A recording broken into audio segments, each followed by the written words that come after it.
The Akosa Committee probing the death of young engineer Charles Kojo Amissah has reportedly pointed to medical negligence as a key factor in his death, with recommendations expected to trigger sanctions and possible dismissals.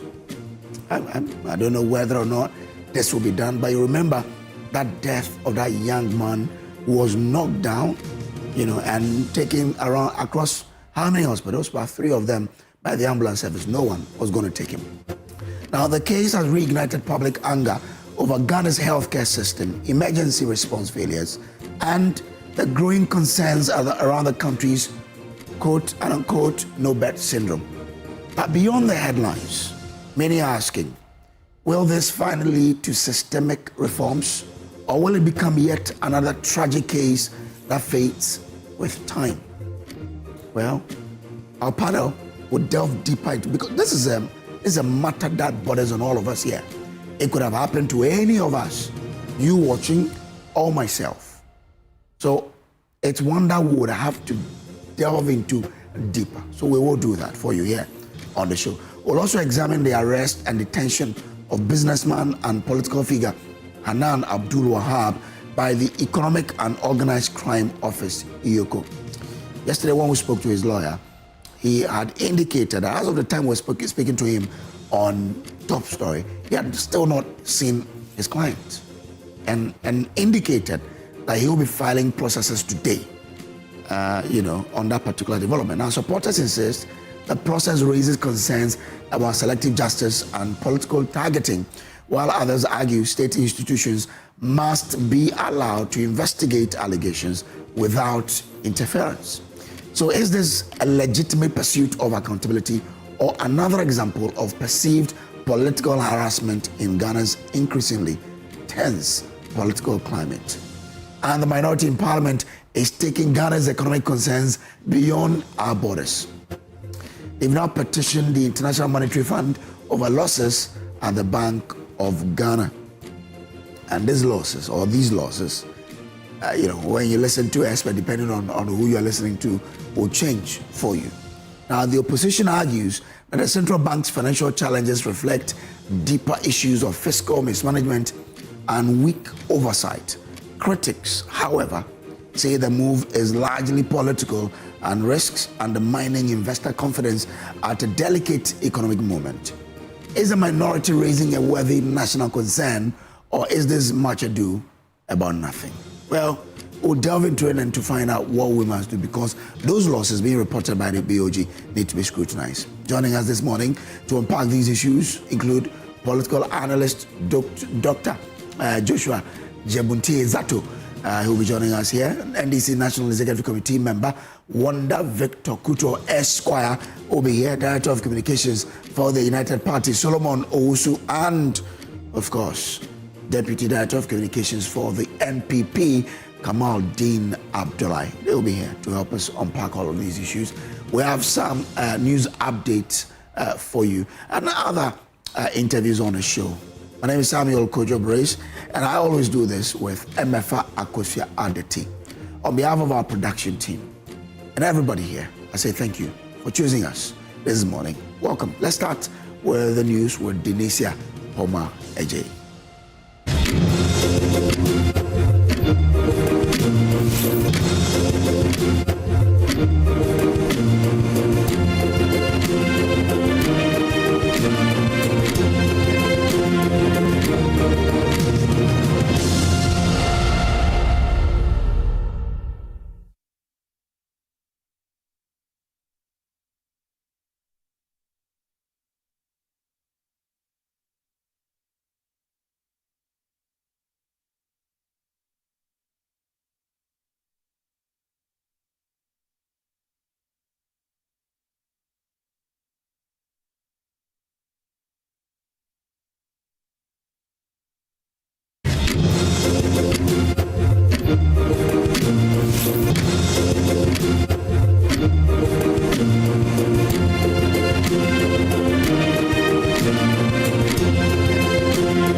good morning and welcome aboard to the AM News. My name is Denisia Pomayaji and our very first story. Multiple incidents of cheating have been recorded across some examination centers as the Basic Education Certificate Examination BECE enters D3. Here in Accra, a set of twins and 2 others were apprehended for exchanging answer booklets and question papers containing answers. This happened during a monitoring visit by WAEC officials on day 3 of the exams yesterday. Adobe Asare was with the team and reports. The incident occurred during the first paper of the day, Integrated Science, at WAEC officials led by the council's head undertook inspection visits to selected examination centers. Among the team was Head of Public Relations John Kapi, whose attention was drawn to the unusual jittery behavior of one of the candidates. A closer inspection revealed inconsistencies in the scripts, leading to the discovery of malpractice. According to WAEC, the first pair, a set of twins, had exchanged their answer booklets during the examination. The second pair, who were classmates, were also found with each other's question paper on which answers had already been written. There were 4 students. 2 of them were twins and they have exchanged their answer booklets, and one was writing for the other. And then the other pair, they have exchanged their question papers, and in their question papers, they've written solutions to some of the questions in them. The WAEC boss has since indicated that the candidates could face sanctions in line with the council's regulations on examination malpractice. So we will take it up and do further investigations, and the sanctions will be, if they are found culpable, their subjects will be cancelled. That particular subject that they were involved in, the science subject. The development adds to growing concerns about exam integrity, even as WAEC intensifies monitoring across centers nationwide to deter malpractice and ensure a fair process for all candidates. For Joy News, Adobe Asare. While government is proposing a major reform of technical and vocational education and training TVET, including plans to establish a dedicated fund and allocate up to 15% of the GET fund to strengthen skills development and drive job creation. The Minister of Education, speaking at a TVET symposium and the launch of the 3rd edition of the Ghana TVET report, says the move forms part of a broader strategy to reposition TVET as a key pillar of Ghana's economic transformation. There's more in the following report. Technical and vocational education is increasingly being recognized as the critical link between education and employment in a rapidly evolving global economy. But concerns remain over whether Ghana's current training systems are adequately equipping young people with the practical skills needed to meet industry demands.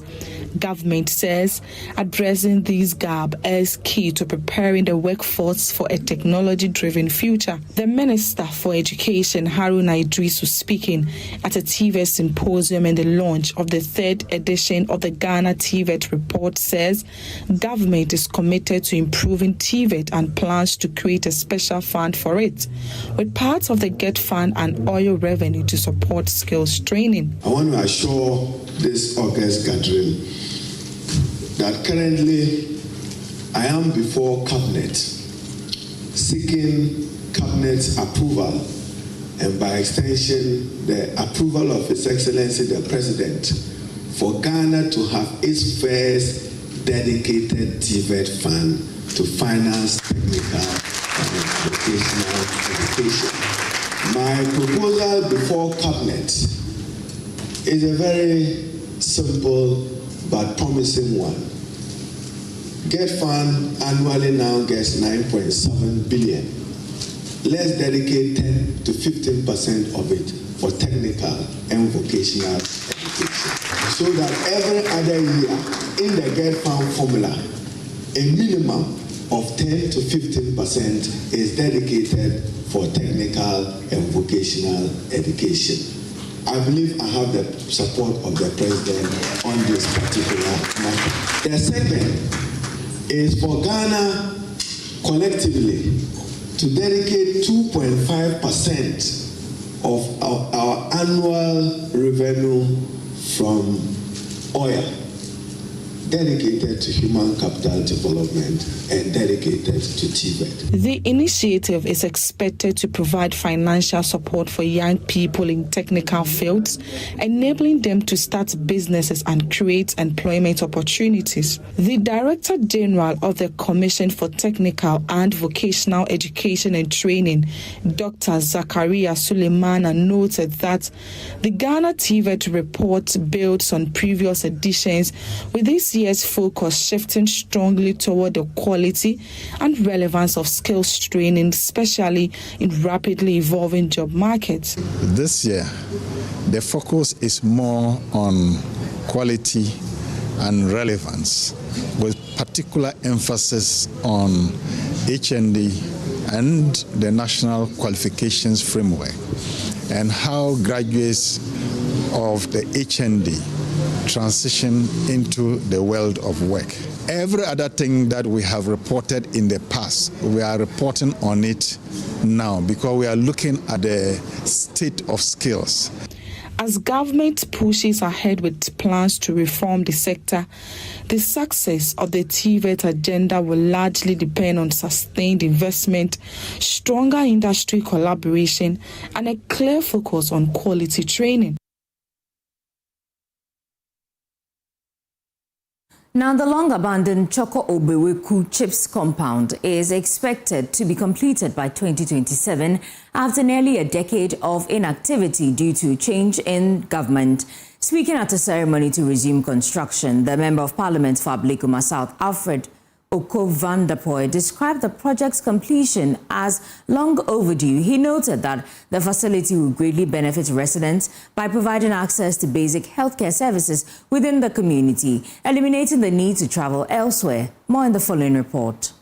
Work on the project began in 2015 but came to a halt following a change in government in 2017. Since then, residents of Choko have relied on nearby communities such as Mamprobi for basic health care.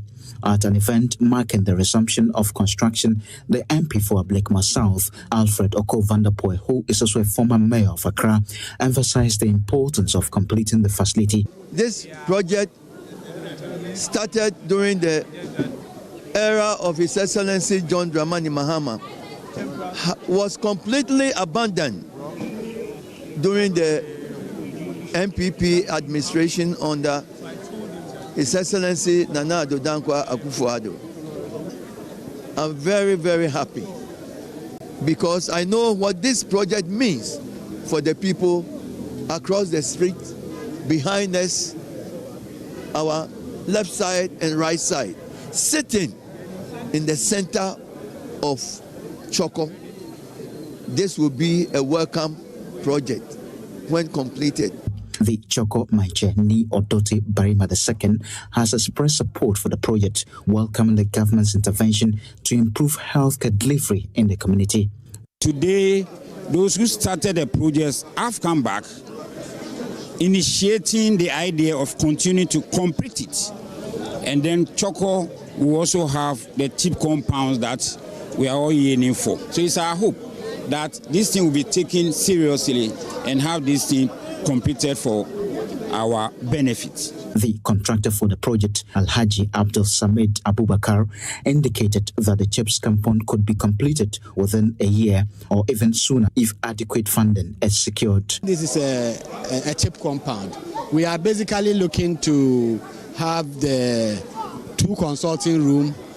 We have OPD, we have washrooms, and we have other facilities like the doctor's bungalow. Even though the period for the construction is 1 year, but we intend, when we get the support of the Assembly, to get it done before the end of this year. Residents have welcomed the development, but say they hope the renewed commitment will lead to completion rather than another unfulfilled promise. It started with a brick, 5 pesos from every sale, a decade of savings, and a vision to bring development closer to home. Today, that vision has become a reality, with clean water now flowing from a solar-powered borehole in the heart of Pala. The borehole, commissioned on Monday, is the latest community project funded by Bangkok Bricks and Tiles GBT, a social enterprise built on the belief that development should begin at home. Joining us, Upper West Region correspondent Rafiq Salam reports. The idea belongs to Najama Matara II, divisional chief of the Kilio Traditional Council and better known in private life as Emmanuel Munlayuri. About a decade ago, he set up the Bangkok Bricks and Tiles GBT, not just to make bricks, but to build a community. Every single brick that we produce, 5 pesos. If we sell 1 brick, we put 5 pesos aside to try and do something back to the community. It's not all about we doing this and making money for ourselves and all that. The community, until they benefit, okay, we won't even find a piece of mind to do this job. That small levy has funded a library, an ICT center with 18 computers, school furniture, and an annual reward scheme for primary pupils. Now it is water. The new borehole runs entirely on solar power, cutting out fuel and electricity costs, a relief for women who have long borne the burden of fetching water. He provided us the water as if he has already planned for it. It is God that gave him the strength. We really appreciate it and others he has done previously for us. At the handover, women dance and drum in celebration. Community elders presented Namatara II with a sheep as a token of gratitude. Women's organizer Janet Kunlono spoke for many when she thanked the chief for thinking about them first. Water is life. Water is everything. We requested for the water and it wasn't long before he provided it. We thank God, everyone here, including our children. The enterprise got a major boost after Speaker of Parliament Alban Sumana Kispor Bagwin awarded GBT a contract for 400,000 bricks to fence the Sombo Senior High School. That single order. Work on the project began in 2015 but came to a halt following a change in government in 2017. Since then, residents of Choko have relied on nearby communities such as Mamprobi for basic health care. At an event marking the resumption of construction, the MP for Ablekuma South, Alfred Oko-Vanderpoel, who is also a former mayor of Accra, emphasized the importance of completing the facility. This project started during the era of His Excellency John Dramani Mahama, was completely abandoned during the MPP administration under His Excellency Nana Addo Dankwa Akufo-Addo. I'm very, very happy because I know what this project means for the people across the street, behind us, our left side and right side, sitting in the center of Choko. This will be a welcome project when completed. The Choko Maiche Ni Odoti Barima II has expressed support for the project, welcoming the government's intervention to improve healthcare delivery in the community. Today, those who started the project have come back, initiating the idea of continuing to complete it. And then Choko will also have the cheap compounds that we are all yearning for. So it's our hope that this thing will be taken seriously and have this thing completed for our benefit. The contractor for the project, Alhaji Abdul Samid Abubakar, indicated that the CHIPS compound could be completed within a year or even sooner if adequate funding is secured. This is a CHIP compound. We are basically looking to have the 2 consulting rooms. We have OPD, we have washrooms, and we have other facilities like the doctor's bungalow. Even though the period for the construction is 1 year.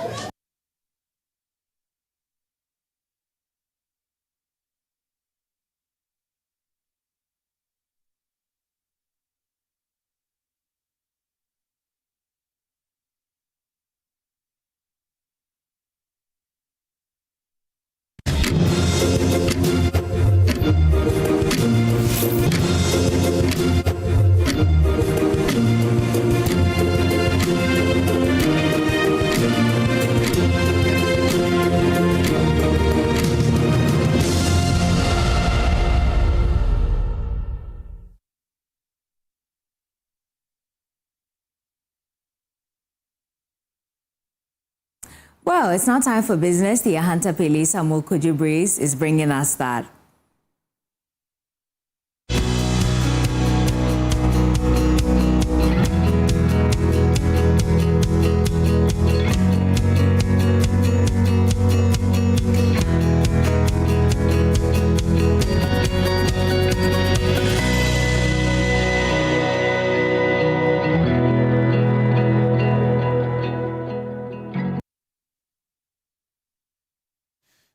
Let's do some business updates. And the Ghana Statistical Service has backed the decision by the Bank of Ghana to tread cautiously in the management of the monetary policy rate.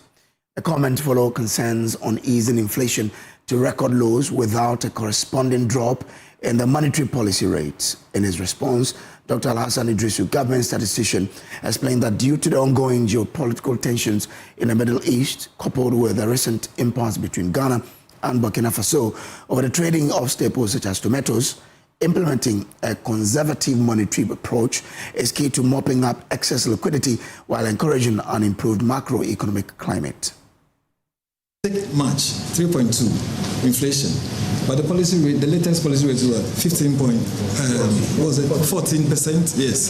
So just look at the gap between the policy rates and then the inflation, wide. So if it's a central bank that was just loosening, you would have seen all of a sudden the policy rate would reduce drastically to match inflation, like maybe to 5% or 6%. But this is a cautious central bank. That is not to say that I'm talking for the central bank, but we are trying to explain why we are seeing the low figures that we are seeing. The cautious central bank, that is, you see, do its loosening, but the loosening is cautious. So in other words, if you put all of these factors together, that could be part of the reason why we are seeing the inflation muted, in spite of the global shocks that we are observing now. But I will be quick to say that it's early days yet, and a lesson that we should all pick from this is that timing is important. When you should do what is very, very important. And then number two, continue to be physically disciplined is also very, very important, because all of those are working together to help bring or keep inflation low. Now, the Ghana reference rate for the month of May has dropped marginally to 10.03%. The following report has more. Now, this is based on our calculation using the established industry formula when it comes to the Ghana reference rate for each month. The rate this time round came down marginally because the Treasury Bills rate, another critical ingredient when it comes to determination of the Ghana reference rate, went up marginally. However, the decline in the interbank rate helped in dampening the impact of this Treasury Bills rate spike on the whole Ghana reference rate calculation for the month of May 2026. So one would say, why should we care about these numbers? Well, the Ghana reference rate has become the major variable when it comes to the pricing of loans in the country by commercial banks. So even though the reduction is marginal, the development could result in some cut in the cost of credit and interest rates. But that's what happened for businesses and individuals that negotiated their loans at a variable rate. But for those that had it at a fixed rate, they might not benefit from this development. For some market watchers, we are now getting closer to the much talked about single-digit interest rate. This is because some of the commercial banks are still doing the Ghana reference rate -2 or even 3. There are even reports that some individuals with good credit history are now enjoying single-digit interest rate on the market. And that's all in Business Update. Back to you, Denisia. Thank you, Ahanta Pele Samuel Kojo Breeze. That's it for business news. That's it for AM News as well. But don't forget that the AM show is sponsored by Shield, Silicon Paint from Azar Group, Syntex Pipes, and also Time Herbal Mixture. Ladies and gentlemen, as we enjoy today's moment, remember to keep your body refreshed and your energy right with Fresh Drop Still Natural Mineral Water. Fresh Drop Still Natural Mineral Water is not just any water. It's natural and mineral rich that keeps you going. So whether you're dancing, cheering, networking, or simply enjoying the moment, Fresh Drop Still Natural Mineral Water helps you stay cool, refreshed, and fully present. So grab a bottle available in 500 ml, 20-liter jars, and sachets. For bulk purchase or inquiries, call 055-2250-290. That's it for AM News. For more news, please still log on to myjoyonline.com. My name is Denisia Pomaje. Up next is sports. Enjoy the rest of the show. Have a lovely Thursday.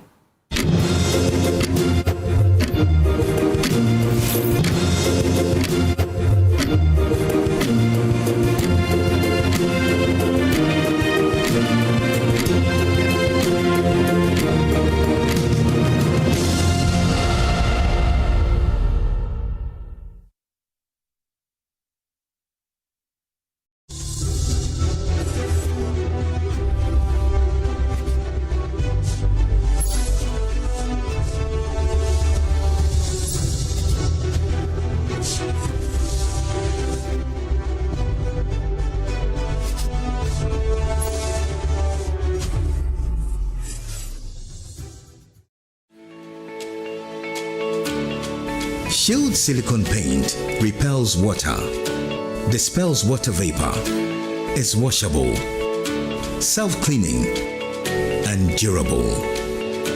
Now, you can appreciate how and why Shield silicone paint is super strong and thus able to do what other paints cannot do. Shield silicone paint from Azar Group since 1921.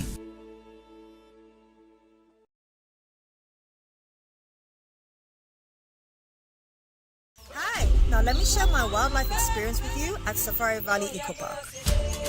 Welcome to Safari Valley Eco Park. Our electric shuttle pulled up and in no time our tour began. We were surrounded by wildlife from the moment we entered the Eco Park. We were greeted by experienced tour guides who took us through orientation and how to better enjoy the experience. Watch these animals roam freely in their natural habitat undisturbed by our presence. We saw zebras, sable antelope, brown crane, mara, silky chicken, llamas, Shetland ponies, and so many animals I just couldn't keep up. Our tour guides taught us so much about the wildlife, their behavior, and how to interact with them.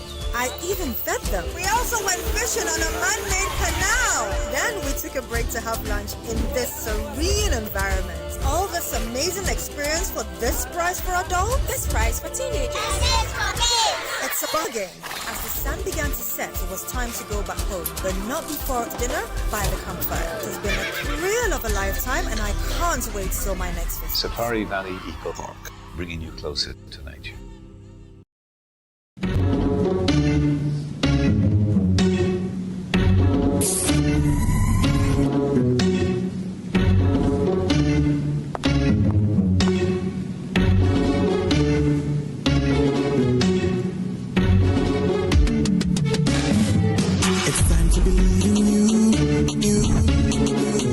Changing, so should you. If you're dreaming, don't be afraid. And in the valleys, keep your head up high. Dare to dream with Puma drinks. Yeah, believe it, you can achieve. Oh yeah, clap your hands for the whole new vibe. Make we set the bliss. Oh yeah, come alive. Let me hear you.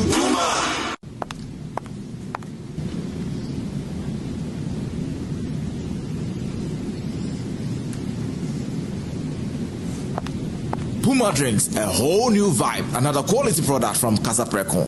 This advert is FDA approved.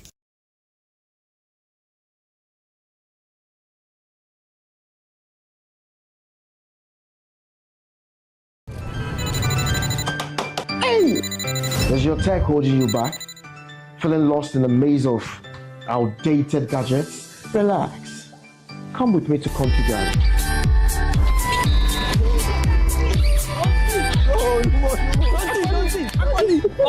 Magic. Now I've been international fashion designer. No more pencil than talk matter beer. Coffee Ghana. Class in boy. Oh, number one.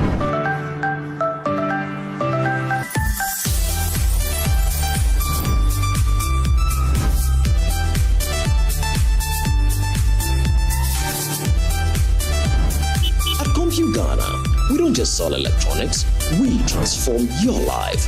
From office to home appliances and more, we have everything you need to step into the future. Comfy Ghana, class in Kwa. Comfy Ghana, #1.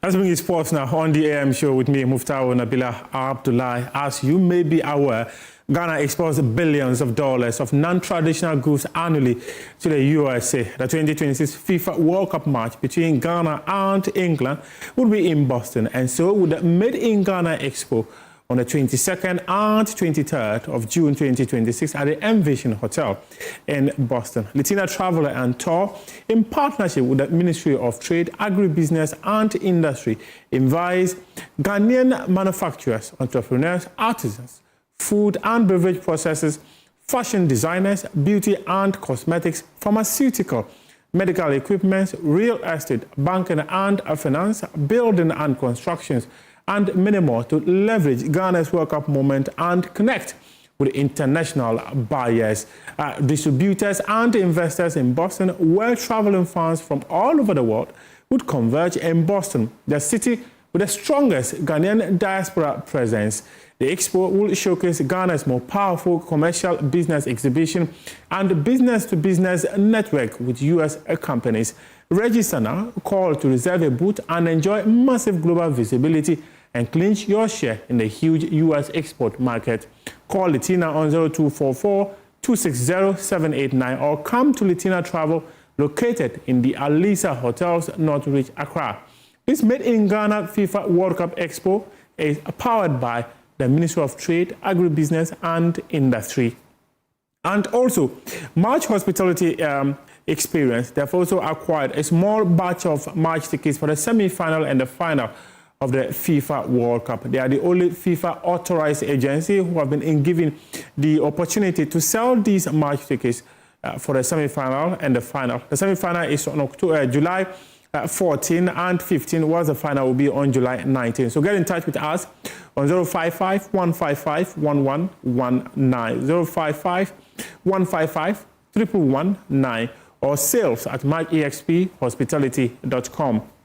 Or also visit our website or www.marchexphospitality.com. We are just a few days to the start of the FIFA World Cup, about 36 days to the start of the tournament. And Ghana on May 22 will be in action against Mexico as coach Carlos Queiroz takes an opportunity to assess some players that could be making the final squad for the tournament. About 23 players have been called up for this assignment, and they are Solomon Agbasi of Accra House of Oak, Paul Reverson of Ajax FC, and Gideos Asiako of Dreams FC. For the defenders, Oscar Opon of Grenada, Ebenezer Adade of Dreams FC, Ebenezer Annan of Saint Etienne, Main Dia of San Diego FC, Nathaniel Ajay of Laurent, Razak Simpson, Nations FC, the Costa Entry of FC Anderlecht Futures, and then Ebenezer Aban of Heart of Lions. For the midfielders, the likes of Majid Ashimero makes a return. So Emmanuel Ajay of Dundee United, Abdulaziz Issa, Barcelona B, formerly of Dreams FC, Augustin Boacho of Saint Etienne, Majid Ashimero of Lovere, and Rak Sechi of Stoke City, and Salim Adams of Mediama SC. For the forwards, Daniel Ajay, Felix Afinajan also makes a return. There's Ibrahim Osman, who is with Birmingham City, Prince Amwako of Northern, Francis Amuzu. He's a surprising inclusion because just in 2022, he said he felt more, or that he was more of a Belgian than a Ghanaian and was willing to play for a Belgium national team and not that of Ghana. However, in October 2025, he granted an interview saying that, he was willing to play for Ghana. After attempts to play for the Belgian national team, did not succeed. So now he's back to Ghana and he's been given an opportunity to come and play for the national team. And then Joseph Opoku, these are the players Carlos Queiroz has assembled for that international friendly against Mexico on May 22. So these are the debutants. Solomon Agbasi, who is with House of Folk, Paul Reverson, Gideos Esianko, Oscar Opong, Ebenezer Adade, Mene Dia, Da Costa Entry, Ebenezer Alban, Emmanuel Ajay, Augustine Boachi, Jesrun Raksechi, Salim Adams, Prince Amoko Jr., Francis Amozu, and Joseph Opoku. These are the debutants in this call-up assembled by Carlos Queiroz for that international friendly. On June 2, Ghana will play the last friendly match against Wales. And in fact, it is the day FIFA has also set for qualified countries to submit their final list of scores for that tournament. And after that friendly match, we'll have an idea about the total number of players or the players that will be selected for the tournament, because FIFA says the window available for countries is 26 players.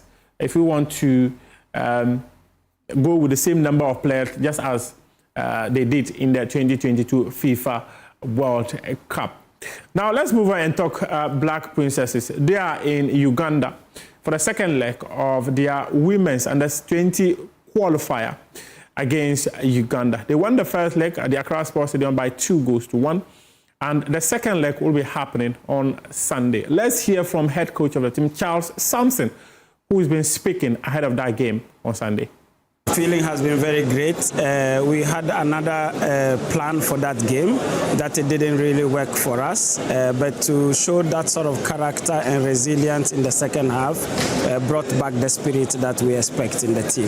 So going to Uganda now, we are going with a good mindset to be able to either maintain or to increase the margin that we have. President also came and visited us, so we are in the right mindset going to Uganda. Now we're going there with the mindset of total discipline, total work rate that is beyond normal, because we know that we will need that.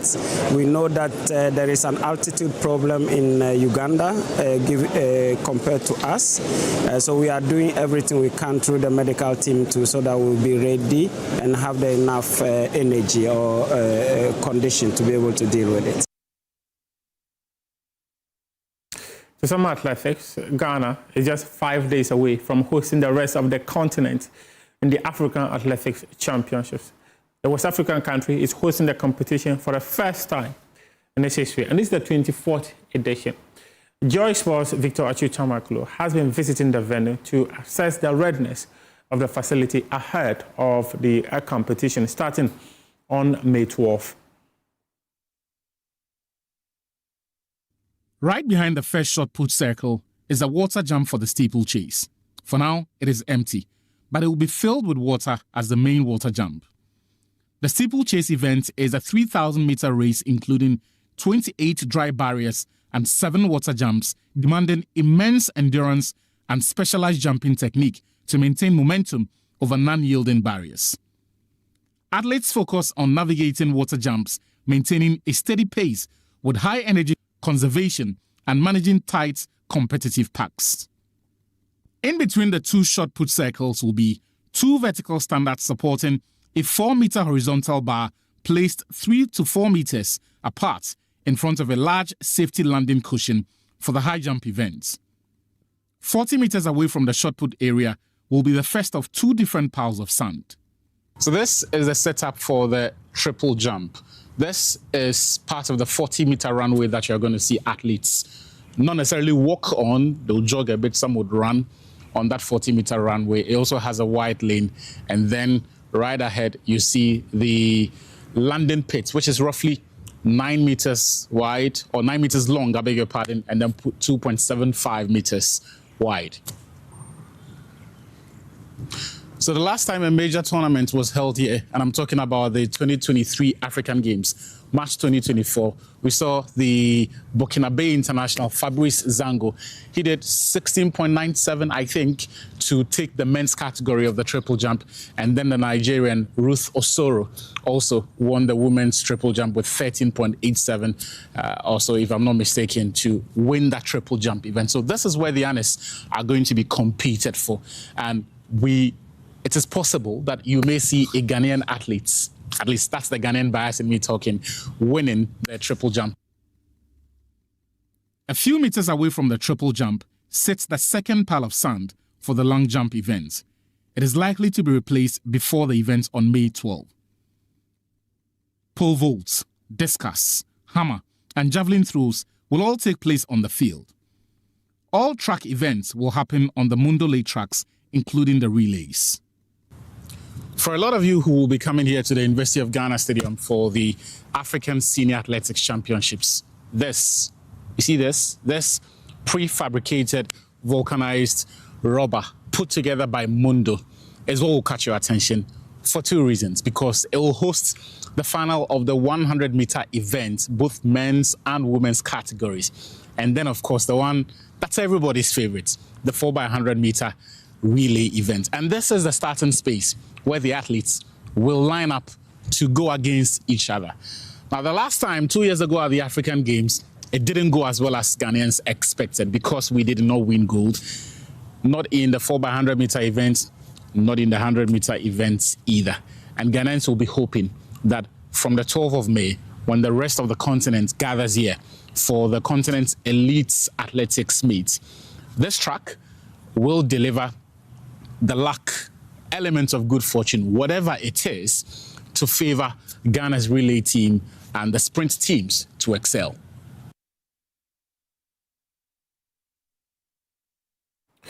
Let's take a look at some results of matches played in the Ghana Premier League match day 30. And after these games, you would realize that the league table has changed completely.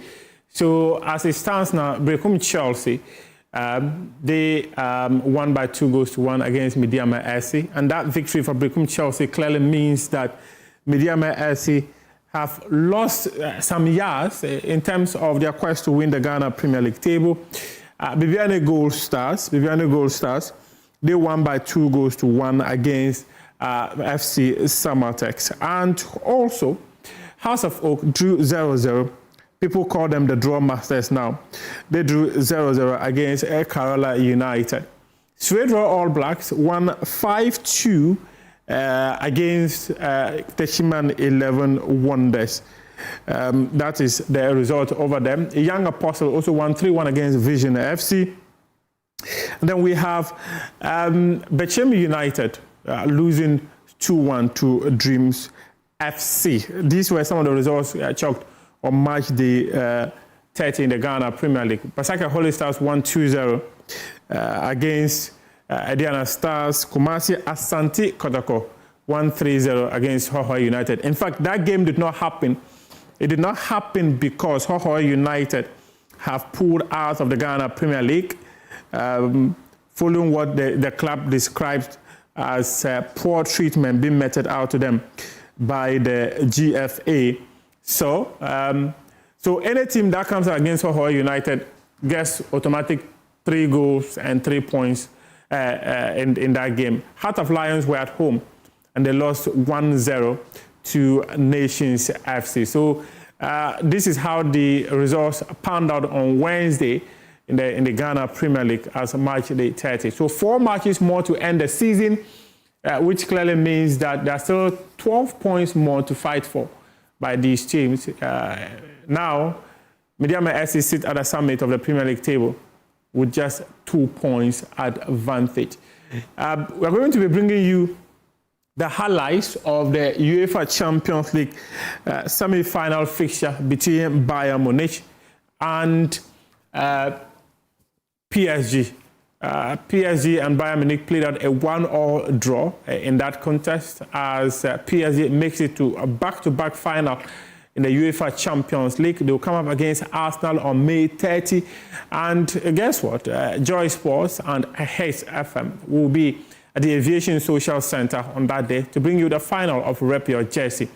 And the Rep Your Jersey this year is powered by TCL. They've made it possible for us to bring you every single thing you need to know about the UEFA Champions League happening on May 30. And this year, the final will be played at 4 p.m., not the usual 7 p.m. So join us at the Aviation Social Center on that very day, May 30, as we wrap up the season. And in fact, by that time, Arsenal will know whether they are Premier League champions or not before going into the final of the UEFA Champions League. Let's bring the highlights of that game.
Across Ghana, in communities big and small, ordinary people are doing extraordinary things. This is the Joy News Impact Makers Awards 2026, celebrating those who are changing lives, shaping futures, and building hope. From Bimbila in the northern region, Faith Jakbasu is transforming classrooms through innovation, inclusive learning, and life-changing initiatives for students, teachers, and vulnerable communities. From Aflao in the Volta region, Felix Akakpo is building schools, supporting students, and investing in the future of an entire community. In health, from Winneba in the central region, Amos Ando is turning his personal battle with sickle cell into a national movement for awareness, prevention, and policy change. From Nkwanta in the Oti region, Bless Lantam is delivering life-changing healthcare to hard-to-reach communities, even in the face of conflict. From Insawam Edwardri in the eastern region, Antonio Say is restoring mobility, dignity, and opportunity through prosthetics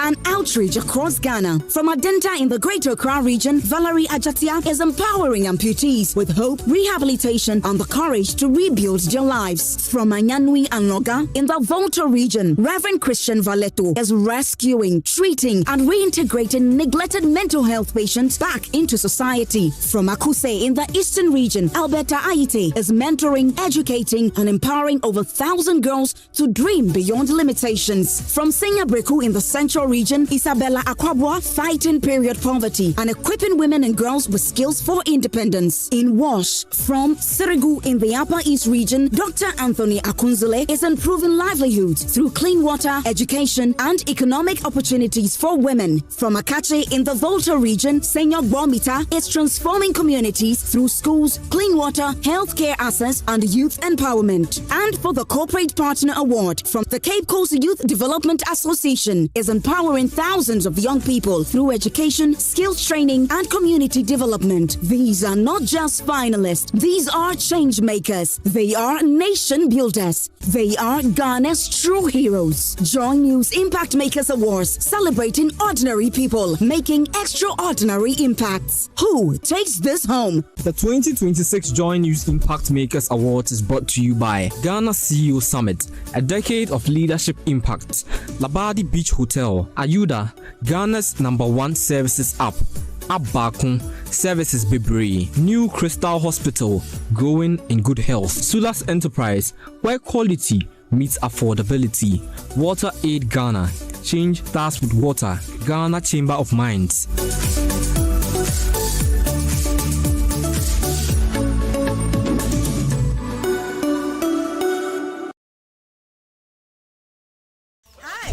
me share my wildlife experience with you at Safari Valley Eco Park. Welcome to Safari Valley. Our electric shuttle pulled up, and in no time, our tour began. We were surrounded by wildlife from the moment we entered the eco park. We were greeted by experienced tour guides who took us through orientation and how to better enjoy the experience. Watch these animals roam freely in their natural habitat undisturbed by our presence. We saw zebras, sable antelope, brown crane, mara, silky chicken, nyalas, Shetland ponies, and so many animals I just couldn't keep up. Our tour guides taught us so much about the wildlife, their behavior, and how to interact with them. I even fed them. We also went fishing on a man-made canal. Then we took a break to have lunch in this serene environment. All this amazing experience for this price for adults, this price for teenagers. It's a bargain.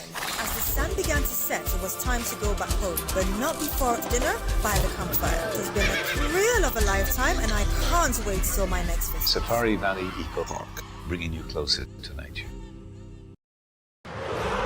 Ghana, get ready for the ultimate athletics showdown. The African Senior Athletics Championship is coming home. Let's go, baby! Live at the University of Ghana Sports Stadium, Legon. Watch Africa's finest take center stage from Kenya, Nigeria, Botswana, South Africa, Zambia, and many more elite athletes from across the continent. And flying the flag high for Ghana, Benjamin Azamati and Samino Abdul Rashid. This is African excellence on full display. Don't miss it. Live at the University of Ghana Sports Stadium from May 12 to May 17, 2026. The 24th African Athletics Championship. And powered by the Ministry of Sports and Recreation, the Confederation of African Athletics, and Ghana Athletics.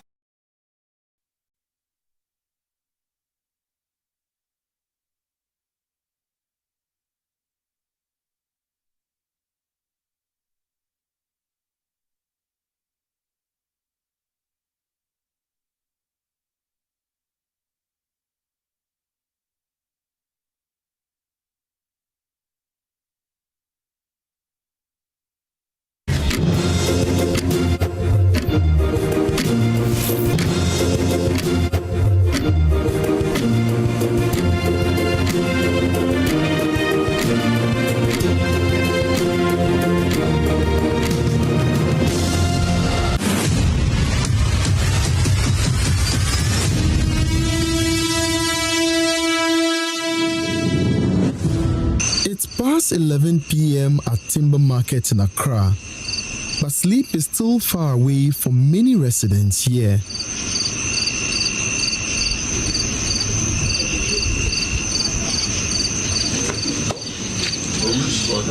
Stella Atuotanga has just returned from taking her third bath of the night. Wrapped in cloth and holding the bucket, she slowly climbs the wooden stairs leading to the room she shares with her fiancé. Inside, the heat waits for her again. The heat is too much, so you have to pour water on your body so that you'll be somehow comfortable. Yeah. So you have to bath like maybe 3 or 4 times a day. The room is small. The wooden structure traps the heat from the day and releases it slowly through the night. The weather will be cold for you to sleep. Even if there's no light, you can manage to sleep small. But nowadays, it's not like that. Here, dear. Especially when the light is off. Ajay. Stella enters briefly, then comes out again. She cannot stay inside for long. So she sits at the foot of the stairs, hoping the night's breeze will help. For Stella, the heat is no longer just uncomfortable. It is beginning to affect her relationship. Oh, me in particular, when there's heat, I will not allow my man to come close to me to do something like sex or something. No, because me like this, my body, I don't like heat. So if the weather is heat, then you are coming to me. I'll not give you a chance. Yeah, that's the truth. Oh, you not feel okay, but I can't because of the weather. But when the weather is cool, oh, young konkwa. Yeah. Just a few meters away, 32-year-old Josephine Abagri is also struggling through another sleepless night. Inside her room, she finds herself repeatedly with a piece of cloth. Moments later, she gives up trying to sleep. Sweat covers her face as she steps outside to join her mother, Janet. Heat nana metu. Heat ne donso. Heat ne donso. Untimi kakra light off. Untimi ndonso. So da wa bantene so kata sese so yebre na obehend anhia hit na won't mean da na obehia abante so won't mean da went ntia.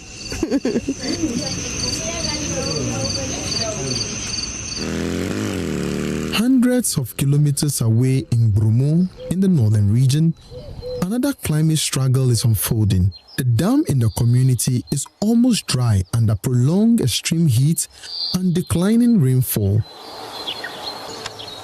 Chief Alhassan Musa sits among elders in his palace, worried not just about thirst, but about how rising heat is drying their dam. He says the water crisis is affecting daily life in painful ways many people are unwilling to speak about openly. Comme je me check avec ma kuna. Comme quand il y a un jour tu vas capter. Comme quand capter. Baza maman se combat. Jamais ni quand je connais je comme camé au Chili. On doit chercher quoi. Moi que toi tiens. Toi dis moi ça ne connais pas cher. Researchers at the University of Ghana say these experiences are becoming more common as temperature rises. Professor Ebenezer Amankwa is a senior lecturer at the Geography Department of the University of Ghana. In two of the communities that we worked in, men complained that in the night they were not able to have affair with or have intimacy with their spouses. Several reasons, but maybe two main ones. One was the fact that, extreme heat also comes with water scarcity. So if they're not getting enough water because of the drought conditions, then it becomes difficult for them to get water. Most of these communities they are Muslim dominated, and they will need water to do a lot of things after intimacy and even before. And so that was one main thing that came up. So that is how climate, in a long way, in terms of the different directional implications, can come and affect intimacy. The research conducted in Accra and Tamale examined how housing conditions and rising temperatures affect daily life. People referring to instances where in the night their kids are not able to sleep, and if the kids are not able to sleep, it means the mothers are not able to sleep as well because they have to stay awake and keep them cool using warm towels and all of that. And so that also affects the time that would have been used for intimacy. Sensors installed in homes show that cement buildings with metal roofing trap more heat than traditional mud houses with thatch roofs. To be able to improve our thermal comfort, right? So if you have mud and touch available, and you can add some touch of technology to sort of get the cooling effect and also maintain the aesthetic appeal, why not? Let's go for it.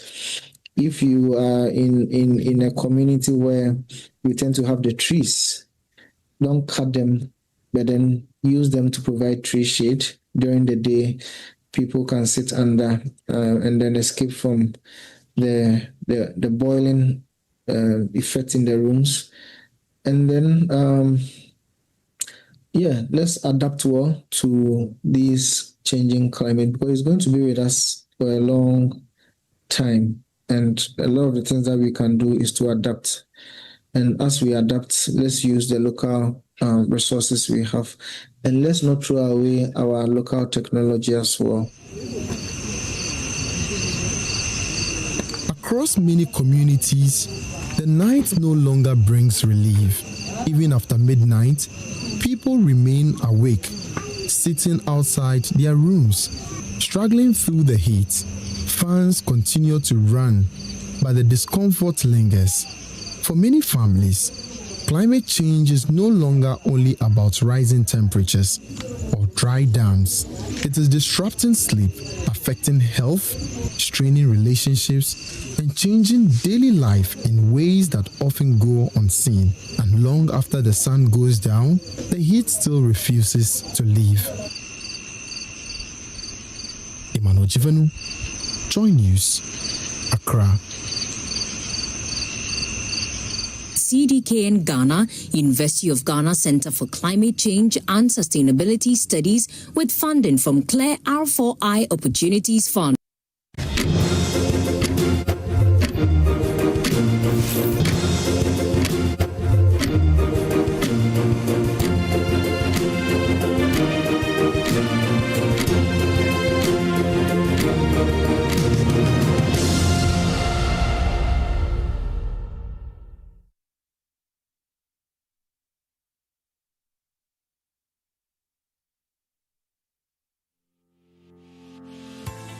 Right after school, you would have to go and sell plantain, cassava.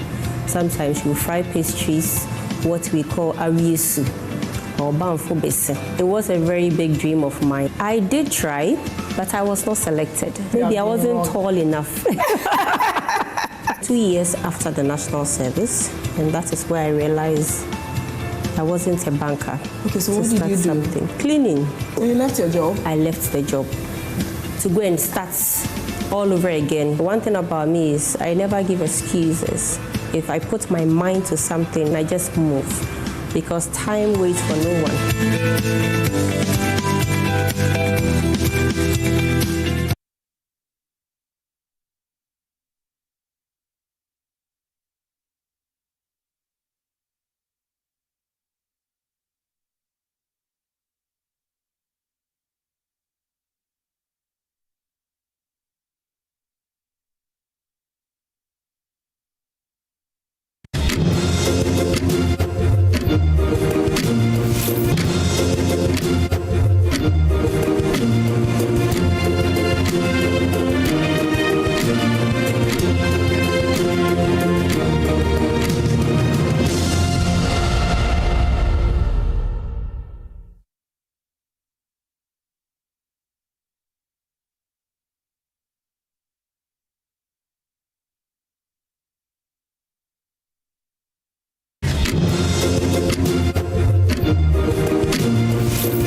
Well, thank you for staying with us.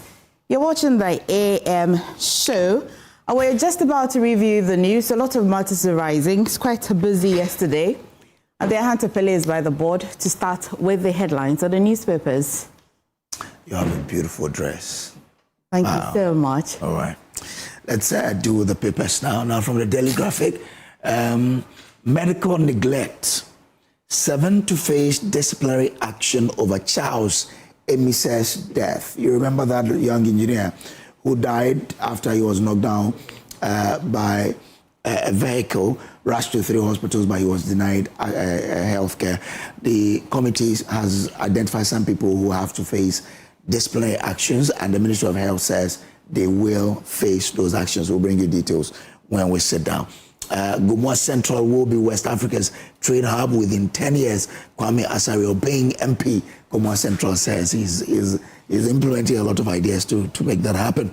Now, Ghana, 2 others pilot after digital trade about invoicing, payment. And I think we're doing it with Zambia and Gambia. Details are on page 3 of the Daily Graphic. Back page, President cuts sword for SDA College Assembly Hall hostel facilities. 228 girls vaccinated against HPV in Lejokuku to mark African Vaccination Week. Let's do other papers here. Okay, maybe I have to help me from the back. Okay. Daily Guide. Akosua Committee, Baumia, Akufo-Addo, and others. I'm sure that is in preparation for him to run for the national chairmanship position of the NPP. Military officers whip teachers in Takwa Nswayim. Okay. The details on page 6, but really, when will our military probably help us with some of these things? But the details are there, so go in there and get details. Now, ex-Buffer Stock CEO denied access to lawyers is on page 3, but we have update on that. We know now that, okay, I'll leave that, but we'll be speaking to his lawyers for some details, but there's an update on this particular story. Stay with us. It will be coming up just in the jiffy. Temameda police chase killer soldier with 100,000 Ghana cedis. Okay. Kumasi celebrates birthday boy Otumfo. Yesterday was his birthday. It was a great day, yeah? And the Inside newspaper, Kempon Travel and Tours reaffirms readiness for 2026 FIFA World Cup as William Wiafe is named managing director. And Kufo, he says, Africa must invest in chocolate manufacturing and innovation, not raw export. There are several stories on there. Daily Democrat Parliamentary Committee defends BOG. Okay. Ahmed Ibrahim explains Kenyatta Takrady market delays. Okay. This is an interesting one. Page 4 of the Daily Democrat. Linda Oklu apologizes over comment. Vice President comments Ghana Medical Trust Fund calls for broader public awareness, and Ghana targets trade expansion as minister leads high-level visits to Morocco. Okay. Those are the stories from the papers. Get on to myjoyonline.com for other stories as well. Okay, so we're grateful to you. I'm done with that. Back to you. That was quite quick. Thank you so much, Kojo. Well, we've got our guest. I like to call it a Thursday special. Well, this morning, Dr. Joshua Zatu is political analyst, and as well, we've got the NDC's National Executive Committee member, Wanda Victor Kuto. He's a lawyer as well. And we've got Deputy Director of Communications for the NPP, Kamal Dean. And a little later, we shall be joined by the Director of Communications for the United Party, Solomon Owusu. You must agree that he's late. And it's habitual. Solomon Owusu is very late. No, he should have been here by now. He's late. So, Solomon is not habitual. Oh, well, he's late today. I think I can speak to Solomon. Today he's late. We must put it on point. If this is the way he wants to start being late because he's Director of Communications, what will happen if he has power? Hey. This is the thing, so they start doing it. Isn't it too early? No. I think he deserves a fair response. That is a very fair response. He's late. You should have been here to respond. The fact that he's not here is the point. Is the response. You need to be given the chance. Dr. Sato, how are you doing? Oh, I'm fine. Oh, Emefa. Okay. Oh, you look amazing. And thank you. Thank you so much. Yesterday morning, we launched some 2 reports about Africa policy lens. Oh, quickly. The Governance and Trust Barometer report, and also the Economic Well-being and Living Security, the Ghana Well-being Tracker. at APL. Give me a minute. I'll give you a minute so we'll go into that. But just wonder, good morning, Kamal, good morning. Good morning. Right, let me just go on the line and speak to former Attorney General and as well lawyers for Hanan and his wife. Mr. Dami, thank you so much for joining us this morning. I hope you're well. Yes, I'm well. Thank you very much. Good morning. Good morning. Yesterday in the afternoon when I engaged you, you had no access to your client, and as well in the evening when my colleague Samuel Kojo engaged you at the time, you had no access to your client. I understand that they've been released. Would you give me an update on that, sir? Yes, sure. So yesterday at 7:45 p.m.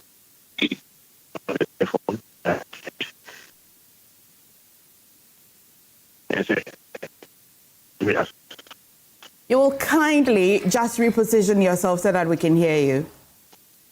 Sorry, I'm sorry. So yesterday at 7:45 p.m., I was called on phone by my client, and he indicated that Yoko had asked him to go home, and said he was calling me immediately. He had access to his phone. So I asked him what happened in there, since we had no access to him. He said yes, he was able to monitor. He knew what was going on, because at certain points in time, he was taken out. Remember, I told you that the previous day he had been taken ill. He was vomiting and all. So he had to be taken to the hospital, and then he was back some hours later. And at that point, he saw us. He saw the lawyers around there, but he was still denied access to his lawyers. So I asked him, so what exactly went on there? Were there new charges? Were there any statement taken from him? Was there any fresh evidence shown to him? And he says no new charges were stated to him. No new statement was taken from him. No fresh interrogation was done. Indeed, so all that had happened was that he was just locked up in cell. Nothing was done. They didn't take any statement for him or conduct an interrogation. And it is important to state that indeed nothing meaningful, no meaningful investigation could have been undertaken without the presence of his lawyers. No meaningful interrogation of him could have taking place without his lawyers being present. But the person who is represented by counsel was picked up in the presence of his lawyers. We are just stepped out of court when he was placed under arrest on Tuesday around 10 a.m. And so I don't understand why Yoko conducted himself the way they did. Okay, so in simple terms, he was just held, detained, no charges, and also this fresh evidence. The Attorney General has been saying as well. He has zero idea. So what, did he paint a picture of how he was? Did he paint a picture of what exactly? He was just sitting down, no person engaged in it. So he was just thrown up to custody together with his wife. His wife was also held at Yoko for the same period, and they were released at the same time. And so just before the release, then they read the same old charges which had been withdrawn, and then they were asked to go home and come back again this morning at 10 a.m. with his lawyers.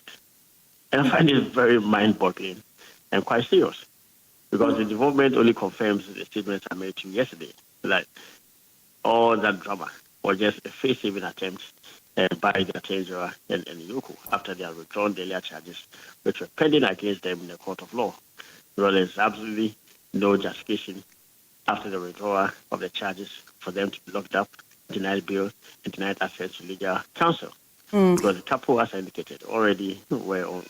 Let's get a bit of education. As a lawyer, if you're told that fresh evidence, would it mean that fresh evidence to the existing charges or fresh evidence may have been accrued to new charges? What are you anticipating? So that we ascertain whether the old charges that were read to him were still relevant. Well, that is up in the air.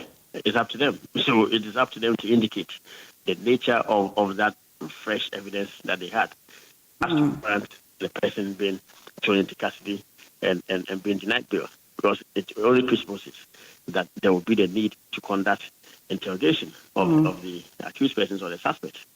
That is why you're holding them in. You do not hold them in for nothing. You don't hold them in because you wish that they should be held up in your custody or in your bosom. So you hold them in for the purposes of investigating the offense, especially when you had indicated that you were withdrawing earlier charges that they were answering in the court of law. And so I don't know whether it's some kind of new evidence that they had in support of the old charges, or it's some kind of fresh evidence which fresh charges and all. And if that was the case, then there ought to be an interrogation of the accused persons. Otherwise, they'll just be heard up there. I mean, so that's exactly what happened. What would this mean to the? What would this mean to? And I'm unable to even say. I think it's quite. What would this mean for the entire process? Because as I understand, those old charges had been dropped, but fresh new evidence. For a lawyer this morning, what would you be telling us? What would you be doing for your client? I understand you say you have to return to your office with him this morning. What are you anticipating? Well, first and foremost, I would say that it's quite curious, the statement by the Republic that indeed there was some new evidence. Because if it was some new evidence in respect of the same old charges, then all the Republic had to do was to amend the old charges and bring that new evidence. So the presupposition clearly that new evidence which will lead to fresh charges. And it's even more serious when they release them after having read the same old charges. Nothing different. The same old charges that had been withdrawn were the ones that were read into the accused persons. And so clearly, I think what happened there was only an attempt to intimidate, harass, and torture them. It became apparent that the prosecution could not proceed on the basis of the charges that they have withdrawn, and also on the basis of the evidence that they had adduced. Will you pursue those charges? So I think that. Will you pursue any? Okay. So the effect of what has happened clearly is that there is no case pending against them in the court of law. There is no charge pending against them in the court of law. They say that we're supposed to come there today for some kind of questions, I don't know. So we'll go there and we'll see the nature of interrogation that they want to take. But clearly, as we speak, the claim of the finding of fresh evidence has been roundly established to be false. The involvement has indicated.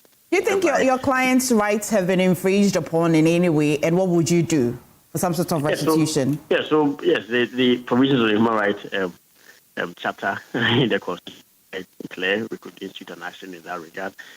If the detention and the arrest and detention are forced, yes, it's a cause of action, it's a cause of action open to us.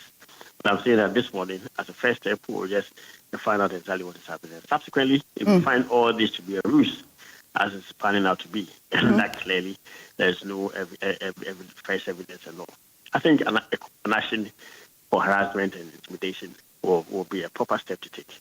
Okay. Well, thank you so much for bringing us an update on this matter. So that's the lawyer for the former CEO for Emefa stock, representing him and his wife. Good morning, gentlemen. Good morning. Good morning. Oh.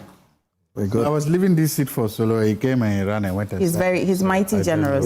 I was just doing makeup. You were late. You were doing makeup. You were not here. I was making up. You are not yet in power. You are coming late to programs. What will happen? Dr. Zata, I want to start with you on this matter. Thank you. You initially were bringing my attention to something, but let's just stay on this for a minute. Yeah, thank you very much. Look, this matter, especially this particular Hanan case, is serious. So if you remember, we were on a program when this case broke. When they started, myself and Solo, when this case first broke.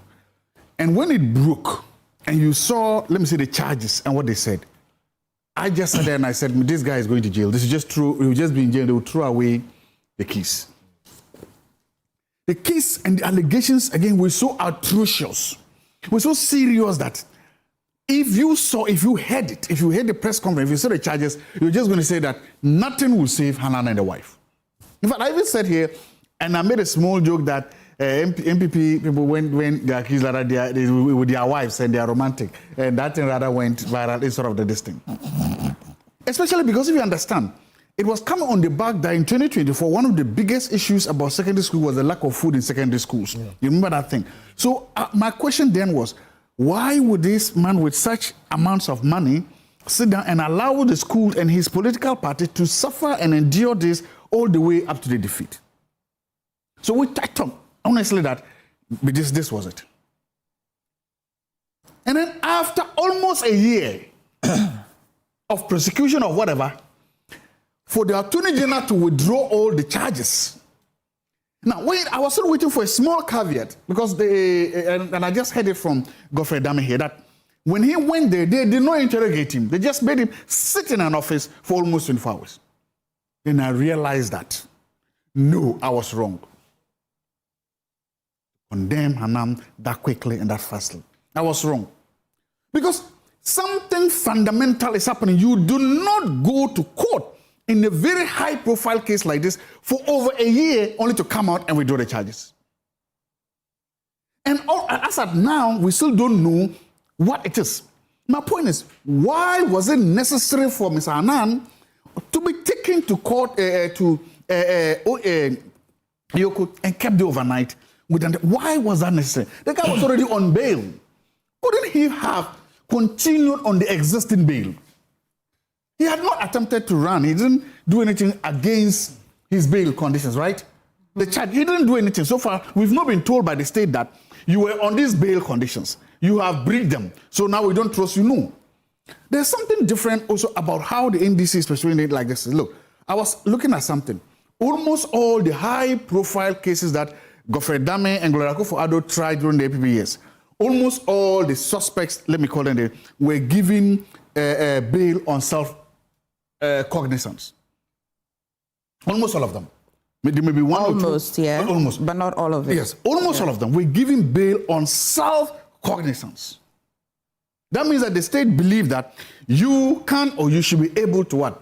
You have enough, credibility to be able to show up.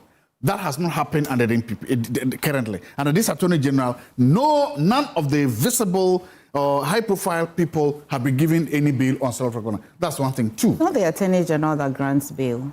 No, I know. But the Attorney General goes to court and says, in some of the cases they request that. It's really at the discretion of the court. Yeah, but if the Attorney General goes and says, I want you to be self-recognized, the court will not disagree, right? It's not entirely up to him. No, but they've never argued that. Have they argued? Have they gone and said self-recognized and the Attorney General say, and the law says no?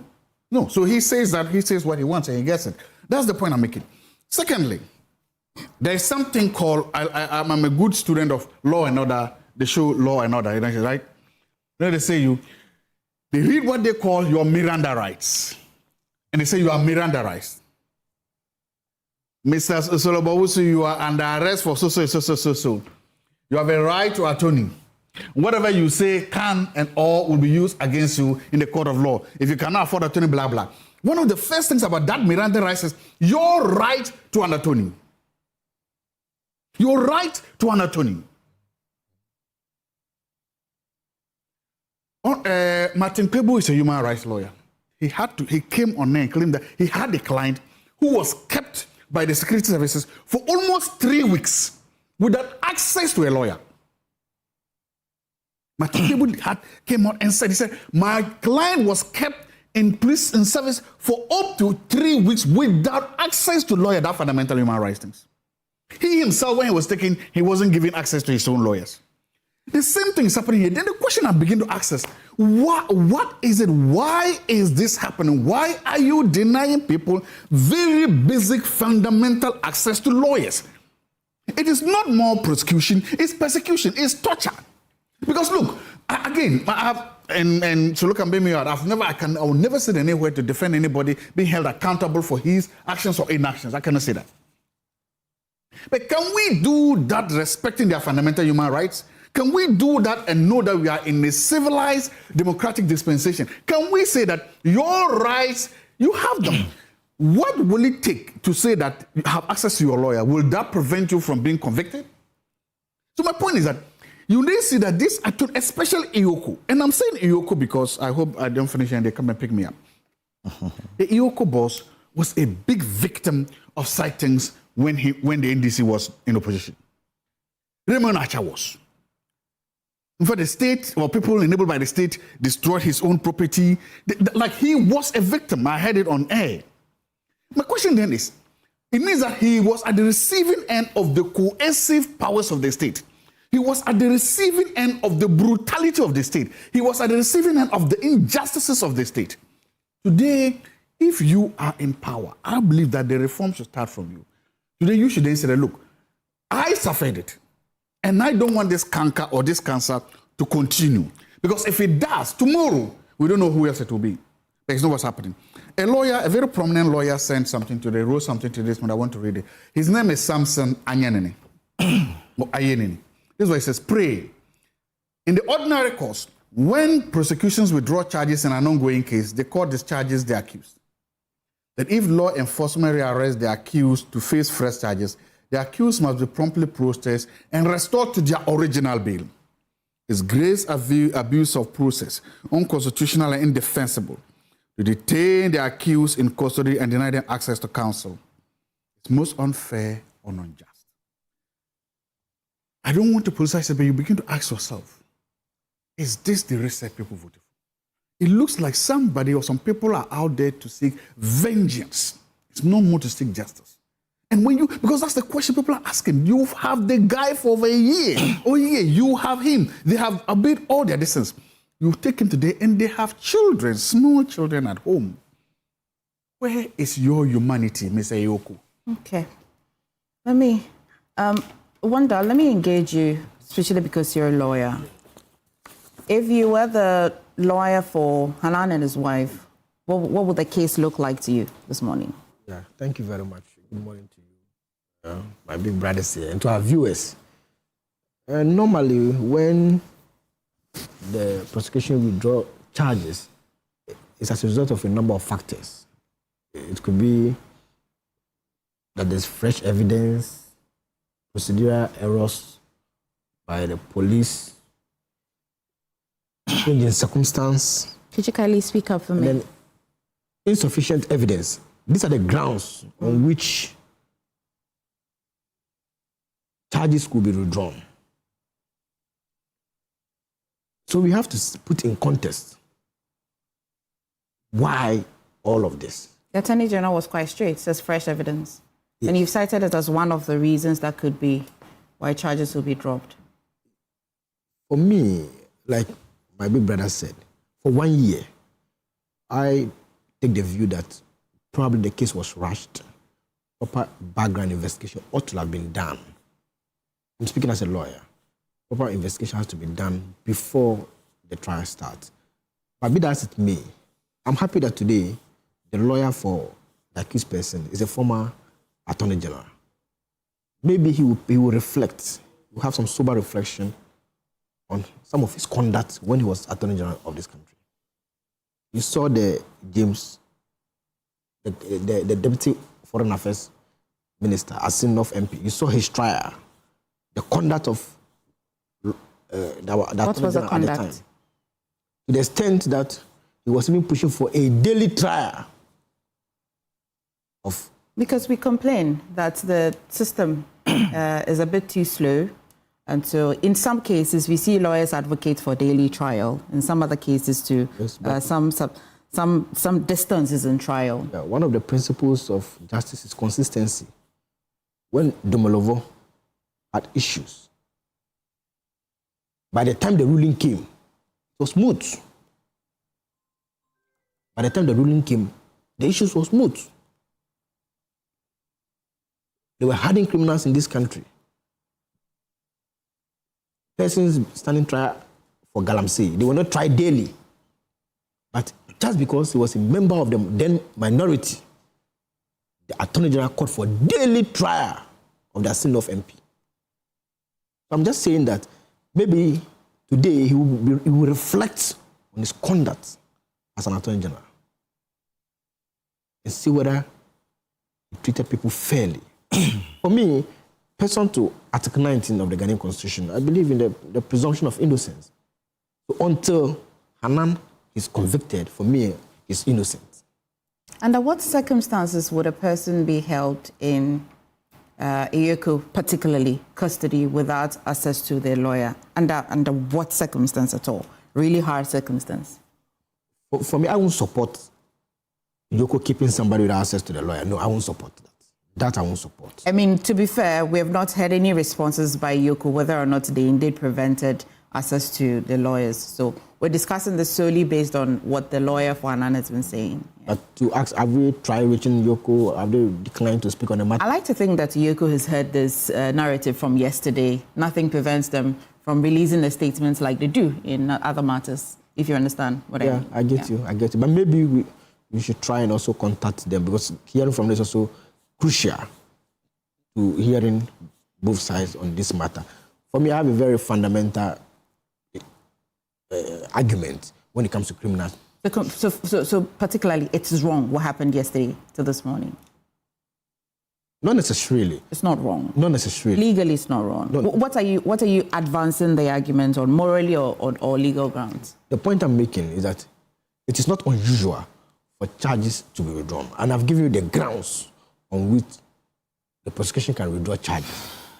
One of them include if fresh evidence emerges. The state is saying that, look, we are withdrawing the charges because of fresh evidence. That is correct. Now, the issue about being at Yoko and all that, that's why I want us to hear from Yoko. But for the state to withdraw charges, there's nothing wrong about that. Save that, I feel that it probably would then mean that not too much investigation was done, background was done before the case itself started. We have to withdraw charges after 1 year. I feel it's a bit too, maybe. Okay. If you were, again, back to if you were his lawyers, what will you pursue for him? I wouldn't want to be. You won't want to be his lawyer, right? I wouldn't want to be in that position. But like I said, we must not condemn him. We must not have the mindset that he's guilty. Let's uphold his right, pursuant to Article 19. Of course, I can understand the political atmosphere. These are people when they were in power. Even the Honorable Chachikata was arrested in church. Is it that they've done so many stuff? The current energy minister, the investigating body stormed his house in term at the time. You do searches and all kind of frustration. So people who understand when these things happen, legally speaking, as of now, we cannot say Anand is guilty unless same is proven. So legally, we can't say much, but politically, you think that is not surprising? Exactly. And because that's why I'm saying that I'm happy that the lawyer for Hanan is the former Attorney General. He should reflect. I'm sure he's had sober reflection and he will ascertain his conduct.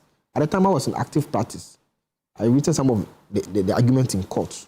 I was surprised when he was calling for daily trial to the extent that the people of Asinov did not even get representation in Parliament for some period. Calling for daily trial. Meanwhile, there were cases that the state needed urgency. This Attorney General didn't put that much interest.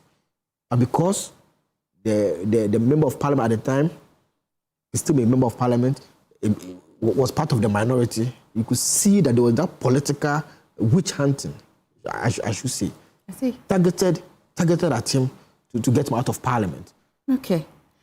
But for the power and the people of Asinov standing tall to face the government and the solidarity of the NDC, we probably would have lost that seat. So he, as former Attorney General, he being a lawyer for Lawyer Anand, who kind of experience what we have experienced when we were in opposition. But legally speaking, we cannot say Anand is guilty unless him is proven. Okay. Kamal, is interesting because this conversation has taken two turns. We're having both legal conversations about it and political conversations after it. After a year of 24 counts, if you read the charges that were leveled against him, it's been dropped. The Attorney General clearly says that it's fresh evidence. I mean, in your hearings among can you still confirm, and this is not to say we're not confirming what the lawyer has said, that truly, for the period that his lawyers, let me hear you on this. Well, thank you very much. And I must say once again, good morning to Dr. Zato, good morning to Wanda, and good morning to, in fact, I think he's the only lawyer sitting here, right? Yes. And he thinks that things are not done right. If you listen to him, the professional says he thinks things are not done right. It can be done better. So very well. So it means that we are in trouble. You see, if a professional tells you that institutions are weaponized to fight political foes, then it's dangerous. Because it happened yesterday, it's happening today, immaterial. Every single person sitting here, right must be guaranteed. Every single person watching us out there, rights must be guaranteed, especially fundamental human rights. You see, why do we go to enact a law and christen that law Criminal Procedure Act or Criminal Offences and Procedure Act, it means we have a lot of respect for procedure. And we see procedural tendencies in justice delivery as important as anything. Today, sadly, it appears there's some extrajudicial activities against some selected people in this country. And like lawyer said, he thinks that it's quite political. In his words, he's a man in government. Quote me well. No, he didn't. If you're quoting him, you have to quote him well. I am paraphrasing what he said. I didn't quote him.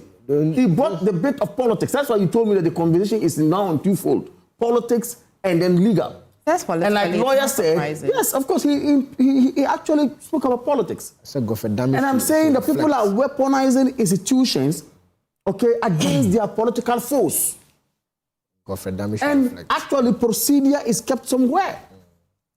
You see, all this thing happening, for me, is to appease party for soldiers and party members. That's what it is. How so? I've always mentioned that in the courtroom, there's no propaganda. No. There is no way propaganda can survive in a courtroom.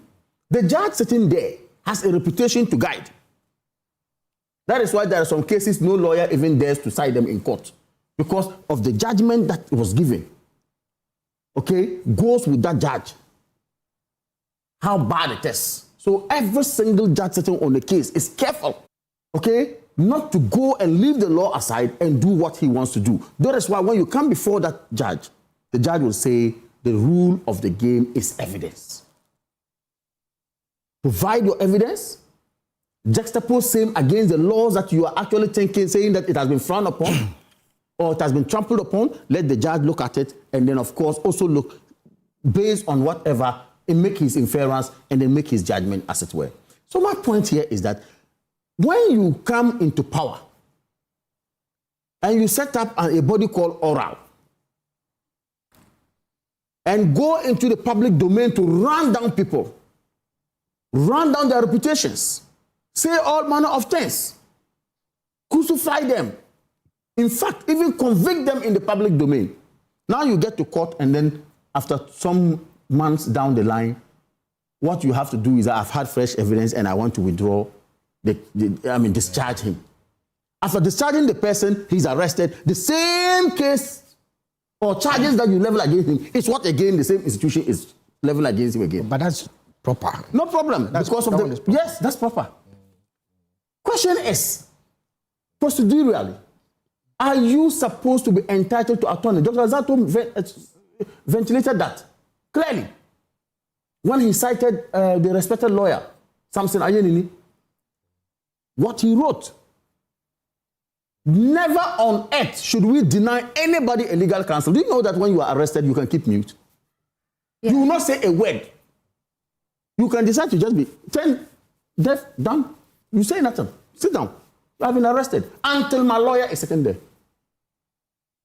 So if what we're hearing is true, and you rightly put it, if it's untrue, then the institution should come out and write or inform us that no, we have heard this going on. I think that is not our style. It's not true. We have had the person giving his lawyer an order. We've not heard that. If you hear what the lawyer for Hanan said, he says that he was kept in custody and charges, the same old charges read to him. I didn't hear the lawyer say that he was being questioned, where he will now lead his lawyer to be present for any answers. You are arrested, your charges read to you. Yeah, we are not asking you a question for us to say that, where's your lawyer? Have you averted your mind to that? Yes, of course, you cannot arrest somebody. The law is clear. Article 19 of the Constitution is very clear on fair trial and the procedure of as it were. You must be told the wrong you have done when you are arrested. That one is clear.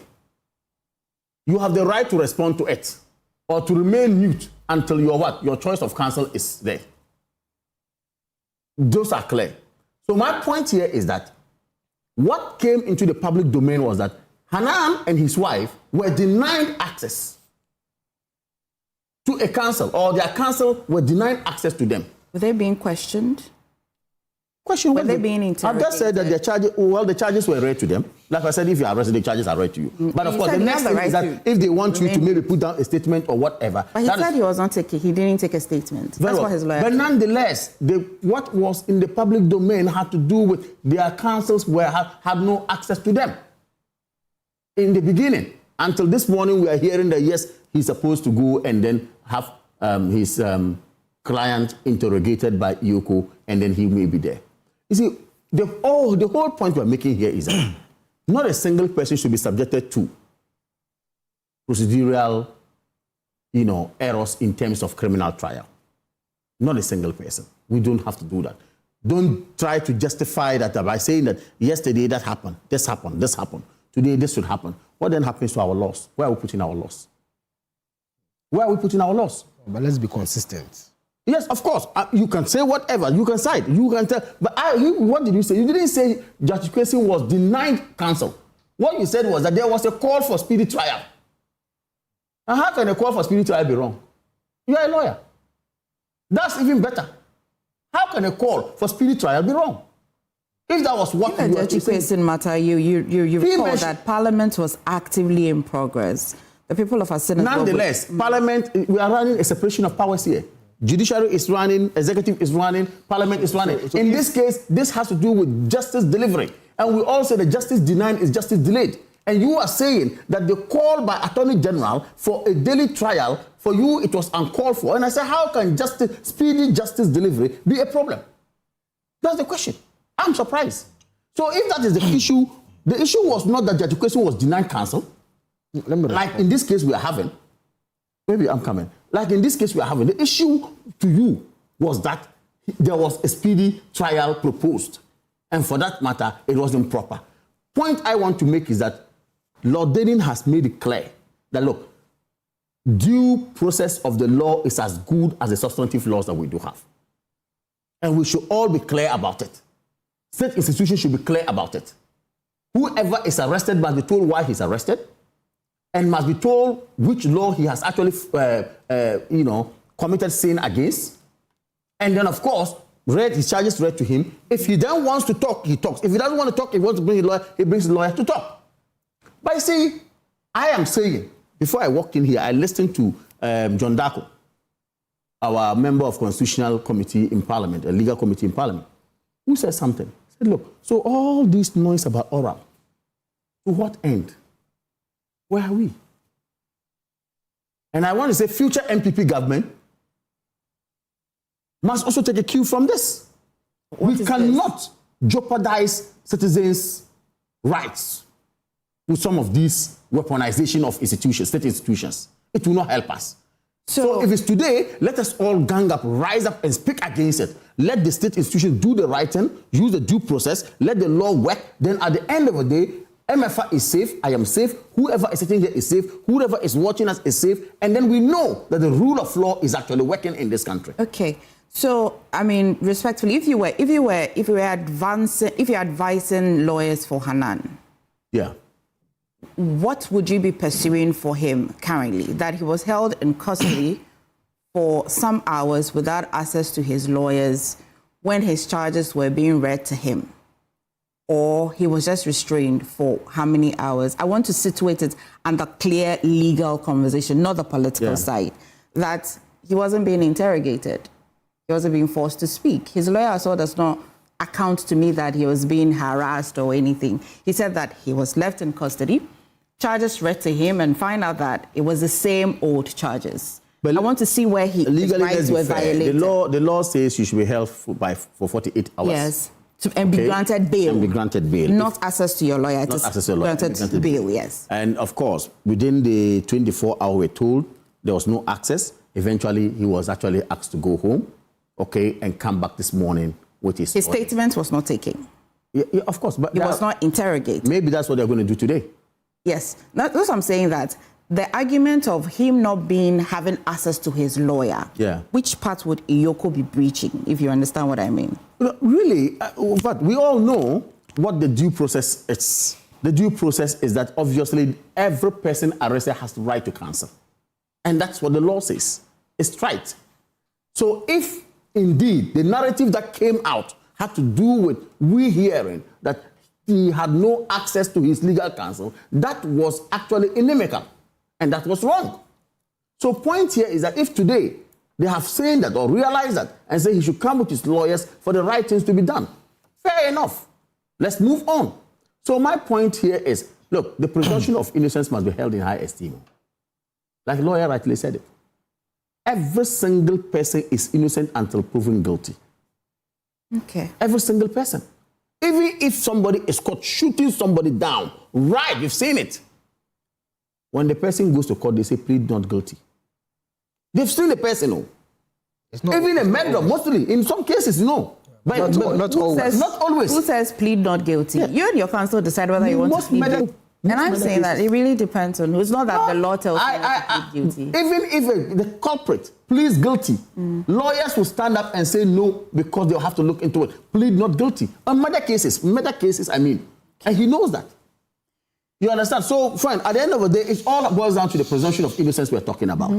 The point is that the Constitution says, look, you are presumed guilty, not guilty until proven guilty by a competent court of jurisdiction. Let us uphold that. The Constitution says that we should have right to counsel. Let us uphold that. Procedure says that, look, we should have right to counsel. Let us uphold that. You should be interrogated. Writing should be done. Evidence should be adduced in court. And then, of course, fair trial must be given. You know, all this brouhaha about Kenofrata hasn't come and whatever. Some of these signals, when they go out there, under the laws of seeking asylum, there's something called well-founded fear of persecution. It's a ground for someone to seek asylum outside. When well-founded fear of persecution is established, it's a ground for some state, another state which has treaty or which is part of the convention we have signed to grant the person asylum. And some of these stories, when they come out and they read them, they're internet everywhere. The fear of you not even getting the person you want back home to face trial is raised. And when that is raised, you have grounded the state where he is, not to even allow the person to come home. That is international law. And people know this. So I'm saying that some of this happening, when they start coming out, that is why it's good you said that Yoko could have come out to clarify it. No XYZ happened and we have done XYZ to show that the fair trial that we have established in our Constitution is being followed. When you do that, internationally we look good. Of course, domestically we also look good, or internally we also look good. And which we have seen to be upholders of the rule of law, as it were. By all said and done, the process is on. Let's see how it goes until it moves on. It's not the first time charges are discharged, or culprits, clients, should I say, suspects are discharged and then rearrested. Of course, it's a process. They would have to move on. Let's see how they build their case, and then we go. But lastly, there was a profound statement made by a lawyer. What preparation did you do before going to court? He asked softly. I say again, because he's a professional. That is why he's bringing up this. Not too political, because he's a legal. He said, what was your preparation? But this fresh evidence could even be more dire. How do you... So that is why you don't rush. That is why you don't even rush. But you have all the time to do the investigation properly. But a prosecutor must take a decision at some point, no matter what. See, otherwise, because the law allows you to drop the charges. It will become one too many when you go out there and then realize that I didn't do the right, I'm going back. I didn't do the right, I'm going back. If you are not even careful, the judge, you infuriate judges. And judges will tell you, look, it is better to free 100 criminals than to incarcerate one innocent person. Yeah. And they will throw you out. So watch it. Okay. Solomon. Emefa, good morning. Good morning. And good morning to your cherished viewers, my brothers in studio. It's very important to acknowledge that our brother Kamadin is in his NPP colours. Yes, I am. And so definitely you must expect NPP positions on this matter. Nothing nationalistic. I wonder whether sometimes the up-and-coming politicians, they really understand the business that they are in. It explains to me why recently one of their own, Eka, went on radio or television and said that if you were to take NDC and MPP politicians, less than 10% of them think about the progress and the development of this country. I am saddened this morning. Whom are we discussing? We are discussing Hanan and the wife and the fact that an attorney general has filed what? Not the prosecutor. Not the prosecutor. No, it's just... not the prosecutor. Is that what? He has withdrawn charges. He has withdrawn charges. Thanks for your correction there. The first issue is the attorney general allowed under the law to do what he did? The answer is an emphatic yes. The next issue is Iyoko allowed to do what they did? The answer is an emphatic yes. Either than that, the lawyer for Hanan will not be speaking on radio, but rather go to the appropriate office or quarters to battle it out. Because lawyers don't fight on radio or on television, but rather go to a law court and then do what is right for the client. We are discussing statements made by Godfrey Dame. Is that not the case?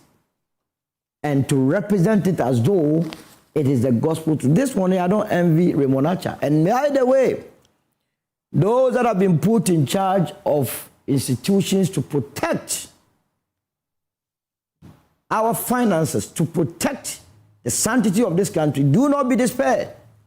Do not throw your hands in the air, because there is a deliberate attempt by people that know of the looting of this state to gaslight those in positions.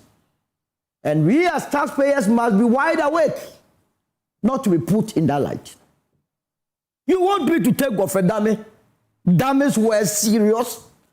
He's one of the lawyers with no credibility in this country for his information. How so? What credibility does he have? How so? I mean, we don't have to allow How so? My goodness. When you were speaking, was I not sitting here? How so? I'm asking you, how Fantastic. so? Why are you attacking his credibility? You were in this country. Mm-hmm. I've always been in this country. Fantastic. So maybe at that time you were not here. So you have confirmed to me that you were here. Yes. When there was a matter involving Atufosin, Japa, and the rest. Is that not the case? Yes. Popular ambulance case. Fantastic, my dear. Mm-hmm. Did you listen to the tape? He and Japa on tape. But you know that tape is still being argued. Who is arguing who? Nobody has said, no. Don't even go into that realm. Go further me. That he will come and speak. And first of all, he is the lawyer for Hanan, and you expect him to come and incriminate Hanan on air. And for that matter, we must ride at the back of what Godfrey Dame is saying to be making arguments here, when we have not even heard from Iyoko. We are not being fair to Iyoko. But who is gagging Iyoko? What are you talking about? What are we talking about here?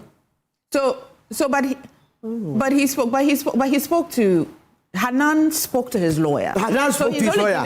And you expect, so tomorrow, if Iyoko comes and debunks all that Godfrey Dame said, where would we be? But they have not. This is a one-sided story. But they have not. And what I'm saying is that Iyoko is not a creature of any... Sulu has a personal vendetta. What is why? I mean, some of these trivialities. Where do I know Godfrey Dame? I've never even spoken. I don't even know him. Why? What do I need from him? I am only saying that if we were in a serious country, he would be this bad. So he would be this bad. So you'd have believed there's the same account if it wasn't from Godfrey Dame. Is that it? If it was a different lawyer. First of all, you see, the matter, I have already given you the basis for which reason why I will not agree or believe whatever Godfrey Dame told you this morning. Because you know the appropriate forum. As a lawyer, do lawyers battle their cases on air? So appropriate forum, for example. If you know that the right of his client has been trampled upon, he will go to court. He will go, or you disagree with my position. Well, I mean, because if you're not sure whereabouts of your client, how is he not sure about? Well, we know that Iyoko had picked. So why is he not sure about that? So he could apply for a habeas corpus. So why is he? But if you look at the time yesterday, did he really have the time to be able to apply? Looking at the processes we go through. And I'm saying that his own past deeds does not give me that comfort that I should put any premium on whatever he told you this morning. That's what I'm asking. An attorney general, remember, if you are an attorney general, you're also the minister of justice. Let's get this distinction clearly. So that when a matter goes to court, You are not there to represent only the interest of the government or the state. You must look at where justice will lie. Here was a former attorney general who was trying to convince someone to go and peddle falsehood so that someone was incarcerated. Here was a former attorney general who was showing a client how to go and get fake medical report on tape.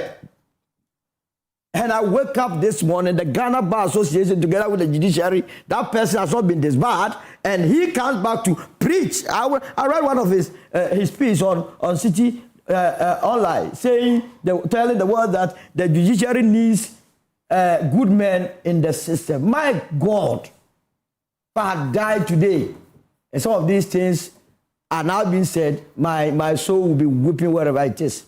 Coming from Godfrey Dame. Do you remember Gregory Afoko? Yes, I do. Was he in this country? What was his position then? He, commander, is trying to create the impression as though they are so sanctimonious.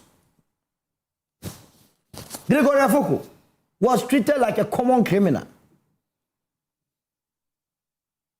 They will try the matter when it's about to end. They found all the prosecutor. They rearrest him. The then Attorney General believed that was a real murder case, and he thinks that's required more premium. Let me tell you, on the 6th of September 2010, the president then, Professor John Evans Atta-Mills, after Parliament had passed what we call it, the Yoko Act of 804, assented to it. Yoko is a creature of an act, and they are supposed to serve the interests of this country. You and I, we pay taxes. That's not the case. People are put at various positions to manage the taxes well. Some of us know what happened at buffer stock. Nobody must try, because time is elapsing, to think that we have forgotten what happened. In 2023, somewhere July, people had to go and sleep at the premises of buffer stock because they are supplying foodstuffs and they were not getting paid. Now the party leaves for power. We are told that people did things that were not right, and an institution that has been set up to make sure that if anybody engages in financial impropriety, is doing the job, instead of ways to look at what to come out so that our monies are retrieved, we are here bastardizing them. It's not going to happen. I believe that if the lawyer thinks that the client has been handled, he knows where to go. What does this bring to you? Well, what can you say about the counts? There are 24 charges, yes, I recall, after a year. But Emefa, before you even get there, yes, let's also put it on record that it's only Hanan and the wife who have been, as it were, whose cases have been withdrawn. Is that not the case? Yeah. The rest of the accused, are they not facing trial? So you mean that the question of how much preparation the prosecution... It doesn't come in at all. Because, I mean, you believe in a certain document. Mm. You understand? Based on that, you charge about 4 people. You realize that, no, these 2, if you go this way, it's not going to help the state because we have gathered fresh evidence. Why must the state go on that tangent? So the rest are facing trial. Let's get it straight. Leaving the 2 who were rearrested to answer questions. This morning, in fact, they have been granted bail. They are going back to answer to the behave. The NPP as a political party has issued a statement in this matter. Mm-hmm. Is that correct? On this matter, Minority, particularly minority. No, but I saw of course. By John Online. Yes. So the NPP is now fighting the statement. That's what I was. And who signed that statement? What do you mean by this? Which of the statements? Don't mix it up. That's the minority in parliament. I saw one from the NPP signed by Nana Boachi. Or that one saying what? Content is what? Saying which of them? There have been a lot of things the minorities. So a lot of statements have been signed. Saying what? No. You say a statement. What statement? About what? Statement the about what? Deputy Communications Director. I asked statement on what? No, statement on what? Yes. On the arrest of Hanan and the detention of his wife. On my John Online, yes, was the effect that yes, Yoko must immediately release Hanan and his wife. Yes. And I want to find out whether that statement that was signed by Nana B was indeed signed on behalf of the New Patriotic Party. Of course, why not? I only need a clarification. Can they call for his release? Oh, come on. You have BPO. Why are you going with this question? No, I don't even know what he's saying. So I want him to confirm so that I move to the next. Or you have calls. But in this country, you know that if you see a statement with a letterhead and people, no, people can manufacture statements. So Kwabena Japan, he hadn't resigned, but the time he could say that MVP letterhead, Kwabena Japan has resigned from them. So a lot of things can happen. But what I'm saying is that you are all over. the statement that was signed by Nanabi, if indeed was signed by Nanabi, makes even the matter worse. How so? That's what I've been trying to ask. Nanabi was the board chair of Bufferstock. You understand? That institution has been accused. You and your executives have been accused of financial impropriety. So if you want to create any impression of a serious business, it must not be someone who could at a point in this matter be invited to be the one requesting that you release my CEO. It doesn't help the case of Anand. You understand? What would it, let me ask you, I was asking Kamal, but and of course we can work with what the lawyer says. How are you going to work with what the lawyer says? The lawyer is representing a client the lawyer used, you know what the lawyer has done this morning? What has he done? He has been able to use your platform to pollute the minds of people without hearing the other side. That how? I engaged him from yesterday afternoon. That's why. So it's a pickup conversation. No, pick up conversation to represent the entire country that as if his view is that when I know that this very lawyer has not behaved properly in the past.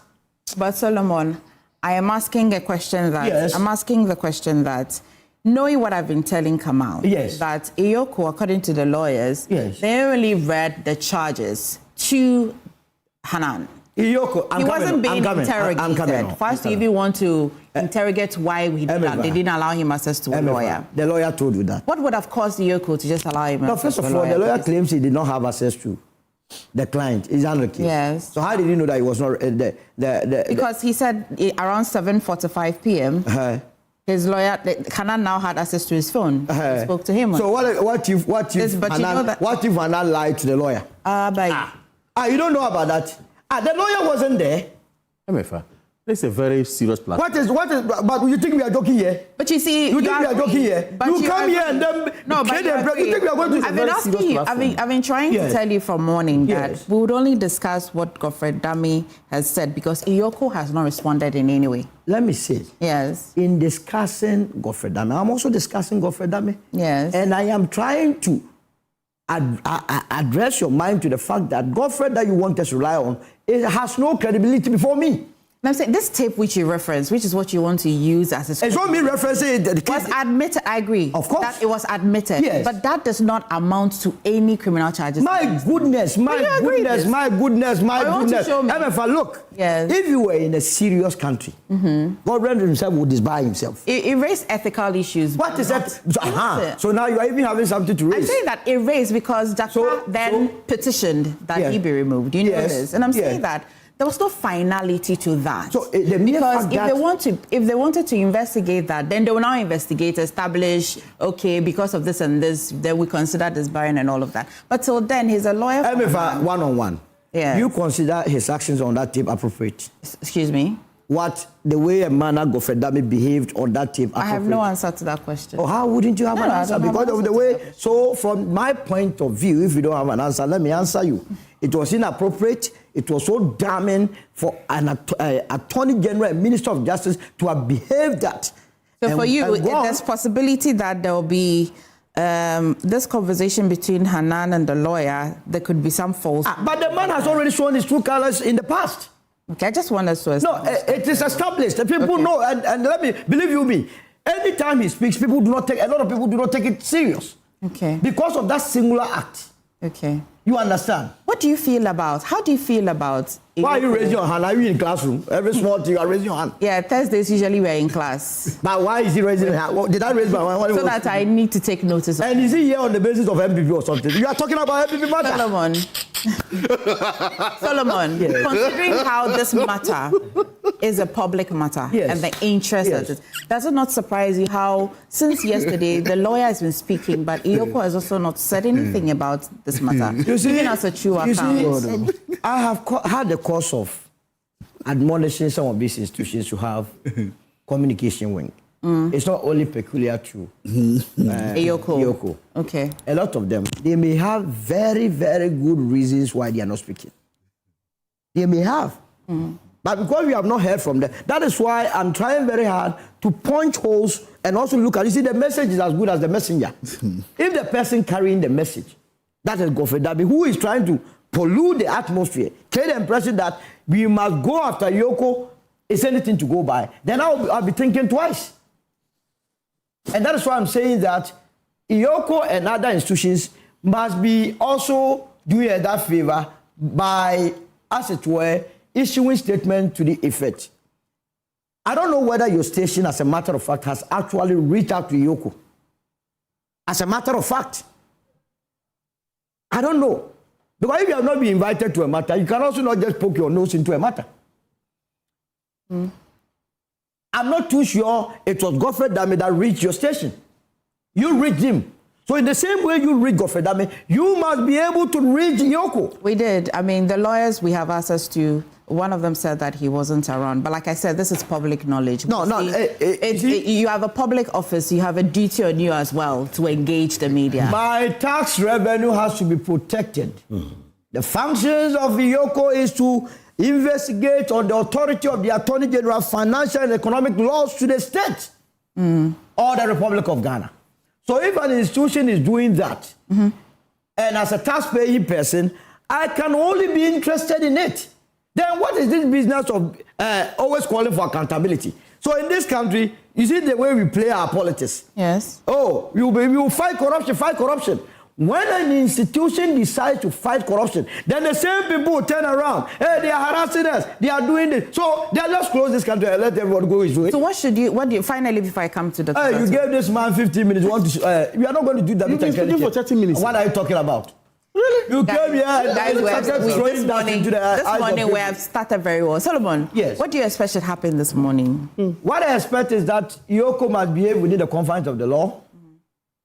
What would the confines of the law look like for you this morning? They have been given the mandate. And that's why I told you that if the lawyer of the accused believes that anything illegality has taken place, the appropriate forum, he knows. He knows how to take his client, he knows how to take on the institution.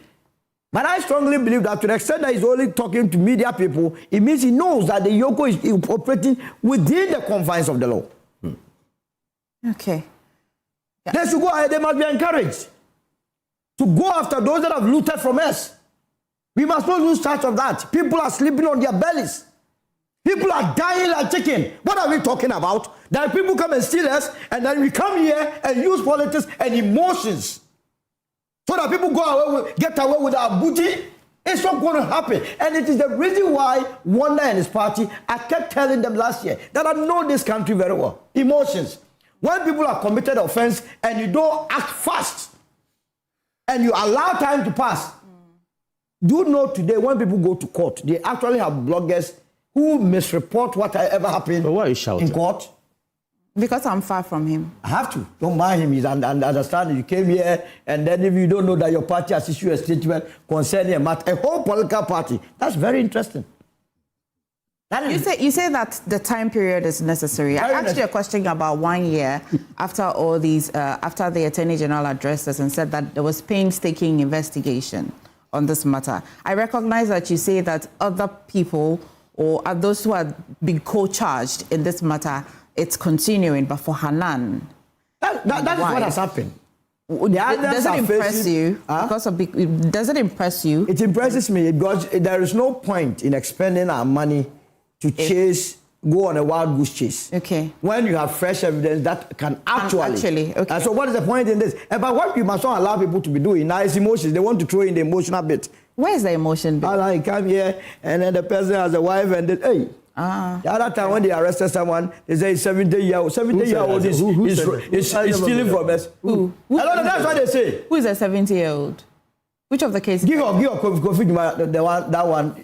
He was just rushed to the hospital. He was unwell. The last time we went to Kolebu, my sister died sadly. They told us that ICU, there was no bed. She died. I buried my sister. Kofi Juma goes to Yoko immediately, they say, please, attach you. This is what we are doing to ourselves in this country. We are not truthful, we are dishonest, and if you are going to continue on this tangent, the youth of this country, you are going to suffer. Okay. They are stealing your future. Let me hear Dr. Zato. Come on, do you have some responses to him? But let me. I do. When he comes in, I'll come Dr. Zato was getting my attention. Dr. Zato, we need to go to the other issue. I'm just saying that I appreciate the puffing and the huffing of Solomon. And I like that you how you were putting in the puppet, but at the end of the day, Solomon, so you and I, all of us, need to understand certain very fundamental things. That we are committed to regime and post-regime accountability. That's not negotiable. That's why I'm surprised at you. I'm committed to the fact that when you commit a crime or even when you assume an office, a higher office of this land, and raise your hand to take an oath of office, you should remember that there may be a day where you may have to raise the same hand to answer questions of accountability. I have absolutely no problem with that. You must do that. But I'm saying that we are a civilized people. We live in a democracy. There's the rule of law. That law shouldn't be considered instead of. That law is not an impediment to rule of law. That law, the laws, the fundamental laws that are established to protect our rights are not a hindrance to accountability. They actually are made to aid and help in accountability. Because you know what? This country, we have tried the Buga Buga way Solo is talking before. What's the Buga Buga way? People were shot and killed in this country because they had a big stomach. People were shot and killed in this country because they took a bank loan. People were shot and killed in this country because of very simple financial things. People were shot and killed in this country because they refused, or because somebody sitting somewhere asked, we go kill or we no go kill. So we've been, and that did not stop corruption. That did not stop. In fact, it turned out the people who did the killing, the mass killings, became more corrupt than the people they killed. Dr. Zato, what is wrong in what Dr. Zato, Dr. Zato, if you listen carefully to the law, and this is why I'm trying to separate the political bit from the legal conversation. If you listen to him, he says that he was kept, his charges read to him, he wasn't interrogated. It doesn't matter. No, Dr. Zato, it does matter. Because then it really does matter. If you were interrogated without the presence of your lawyers, we can have this conversation. I agree that the principle is that the person must have access to his lawyers. But hear him out. Hear him. That Okay. I want to understand. Let's even say that it's true. And I'm not a lawyer. That's why I've been trying to get the education from the lawyer here. Let's pull out from that train of thought. Yeah. A man is already standing trial for a year. The man has gone on bail. Yeah. You, the state, you came with bail conditions for him. The man is following those bail conditions to the letter, both the letter and the spirit. He has not done anything to show that he's either a flight risk or he's not respecting the bail conditions. You understand? Then all of a sudden, you pluck the same man out of this and keep him in jail overnight and then release him. Why? He was released yesterday. No, but the question is, that's the point. The 48-hour, they didn't keep him there for 48 hours. I'm making a point. You have not established bad faith from this man. You have not established that this man was doing anything to, you understand, to impede him. And then you pluck him out of this, put him in a cell for almost 24 hours or 48, it doesn't matter how long, without even telling his counsel. My question is, to achieve what? There's a question. Because look, if there were charges, what I believe is that the state could have come with the charges to the court and say, Mr. Anna, we are arresting you. These are the new charges. Take him back there. And the state could have shown goodwill. Because I've told you it has happened before. The same so for you, your argument is on goodwill, not necessarily the technicalities of law. The same Godfrey Dame that you are trying to crucify here, when he was prosecuting some of the most powerful people in the position right now, he accepted their bail in self-confidence. Don't go there. He did. Don't go there. What he believed was that you don't go there. Were there, and those people never abused their bail. Today is the same thing. My point is that, you see, and especially us, I always ask myself, yesterday you're right. Honorable Dr. Ayene was once a victim of such state, you know that, right? You mentioned it. The Minister of Energy was once a victim of such brutalities. They were. Such harassment. Such harassment and brutality. When it was happening to them, let me say they were vulnerable. They were just in opposition. Maybe somebody was trying to show them where power lies. Today, these same people who were, let me say, vulnerable are now very powerful men. And you're saying that tables turn, levels change. We should, and the same head of the Yoko, he was once a victim. I would have thought that these people will now say, look, we have seen both ends of this thing. Let's be the agents of change. Let's be the agents of moral rightness. Let us be those who are saying that we don't want to perpetuate what has happened, that we were committed to making sure that going forward, the right thing is done, and that we will still use the right procedures, the right mannerism, the right ways, and that if the people are guilty, we can still get a conviction. Okay. Not doing that. Let me wonder, and Kamala, come to you. Okay. Yeah, just to make... And then we'll go into the other matters. Yeah, but this is your second round. I spoke. He spoke. No. Solomon, genuinely, do you have something to say, I have a lot or is to it say. because it is a second round? No, I have a lot to say. Okay, I'll come to you. I just want to ascertain that. I have a lot so I'll come to you. Yeah. He has a lot to repeat. Just by way of education, to put the matter in context, like I said earlier. You see, come on, what I was saying about the former Attorney General. Yes. You know, when he called for a speedy trial, yeah, you need to look at the context. One, there was a by-election pending. Other parties were campaigning. The subject matter, he said, should be in court every day. Two, you see, at the time, there were other cases. How many cases did he, as Attorney General, call for a speedy trial? And look, in ex parte McCarthy, success, Lord, he was said that justice must not just be done, but must be seen to be done. You see, Solo rightly mentioned the conduct of the former AG, saying that they didn't listen to the tape. I was in court. He calling witnesses, do the essay, do this. His conduct. So I'm saying that today, I'm happy that he's the lawyer for Hanan. He should reflect. I'm saying, let's be consistent. If it was bad previously, it doesn't mean it's good now. But he should reflect on his conduct, on his action. Don't take the blame or the wrong of somebody today and try to defend. No, we are trying to build the nation. I'm saying that in respect of Article 19, there should be fair trial, the presumption of innocence. So for me, I will not sit here and say Hanan is guilty. No, I won't do that. But if you look at the political angle, this is an Attorney General today, lawyer for Hanan, his conduct in the past. Is it been fair? Has it been fair? He should reflect. The NDC were chased. Chachikata was arrested in church. At dawn, officers went to Honorable Jinapo's house. The children were traumatized. These were the things we faced. So if today the MPP are raising those issues, they ought to first condemn their own actions when they were in power. That's what I'm talking about. But I'm not talking about the legal. For the AG dropping charges and rearresting, Yoko rearresting is proper. There's nothing wrong with it. Likewise, we cannot also sit here and say Hanan has done something wrong until same is proven. So after the legal issues, let's separate from the politics. The NDC MPP, we need to separate law. No, we will get rid of the two of you and then you pick. You understand? So, you are destroying. For me, let's be honest with each other. Come on, let's be honest with each other. Who comes this morning? Okay. Come on, I'm addressing you. Come on. Let's be honest with each other this morning. If you are talking about the legal issues, let's be consistent.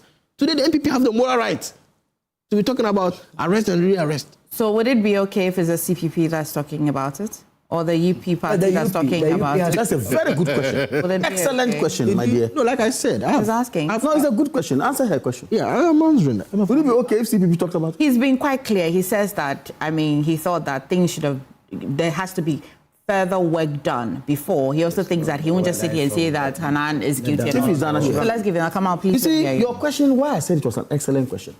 We are building a country, a nation. Yes. And in building a nation, it cannot be seen to be a banana republic. True, but how do I trust the person who's done it before? If not being a banana republic, we would have to what? Build on our mistakes, if we so call them. Okay? And then hinge ourselves on the law. That is why they always say fidelity to the law.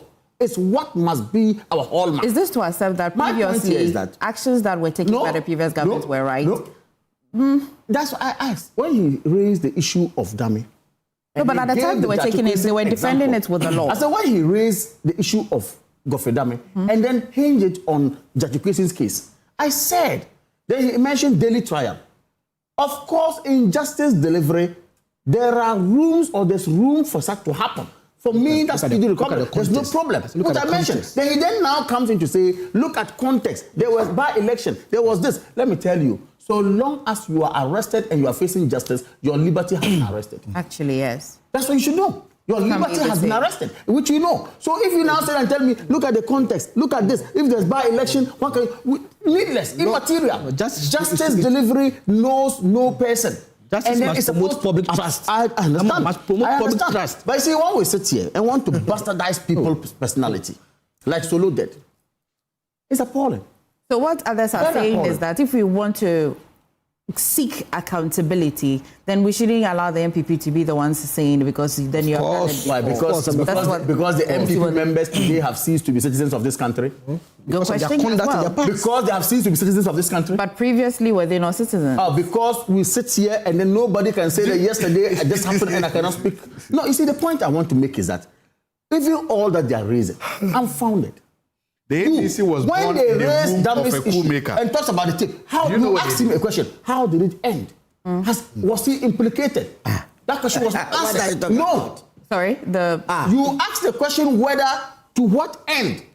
If you're talking about some tapes came out and then somebody's credibility was questioned and what you asked him whether indeed Kofi-Addo was actually implicated to a large extent, or should I say, held pursued to the latter? To the latter. No.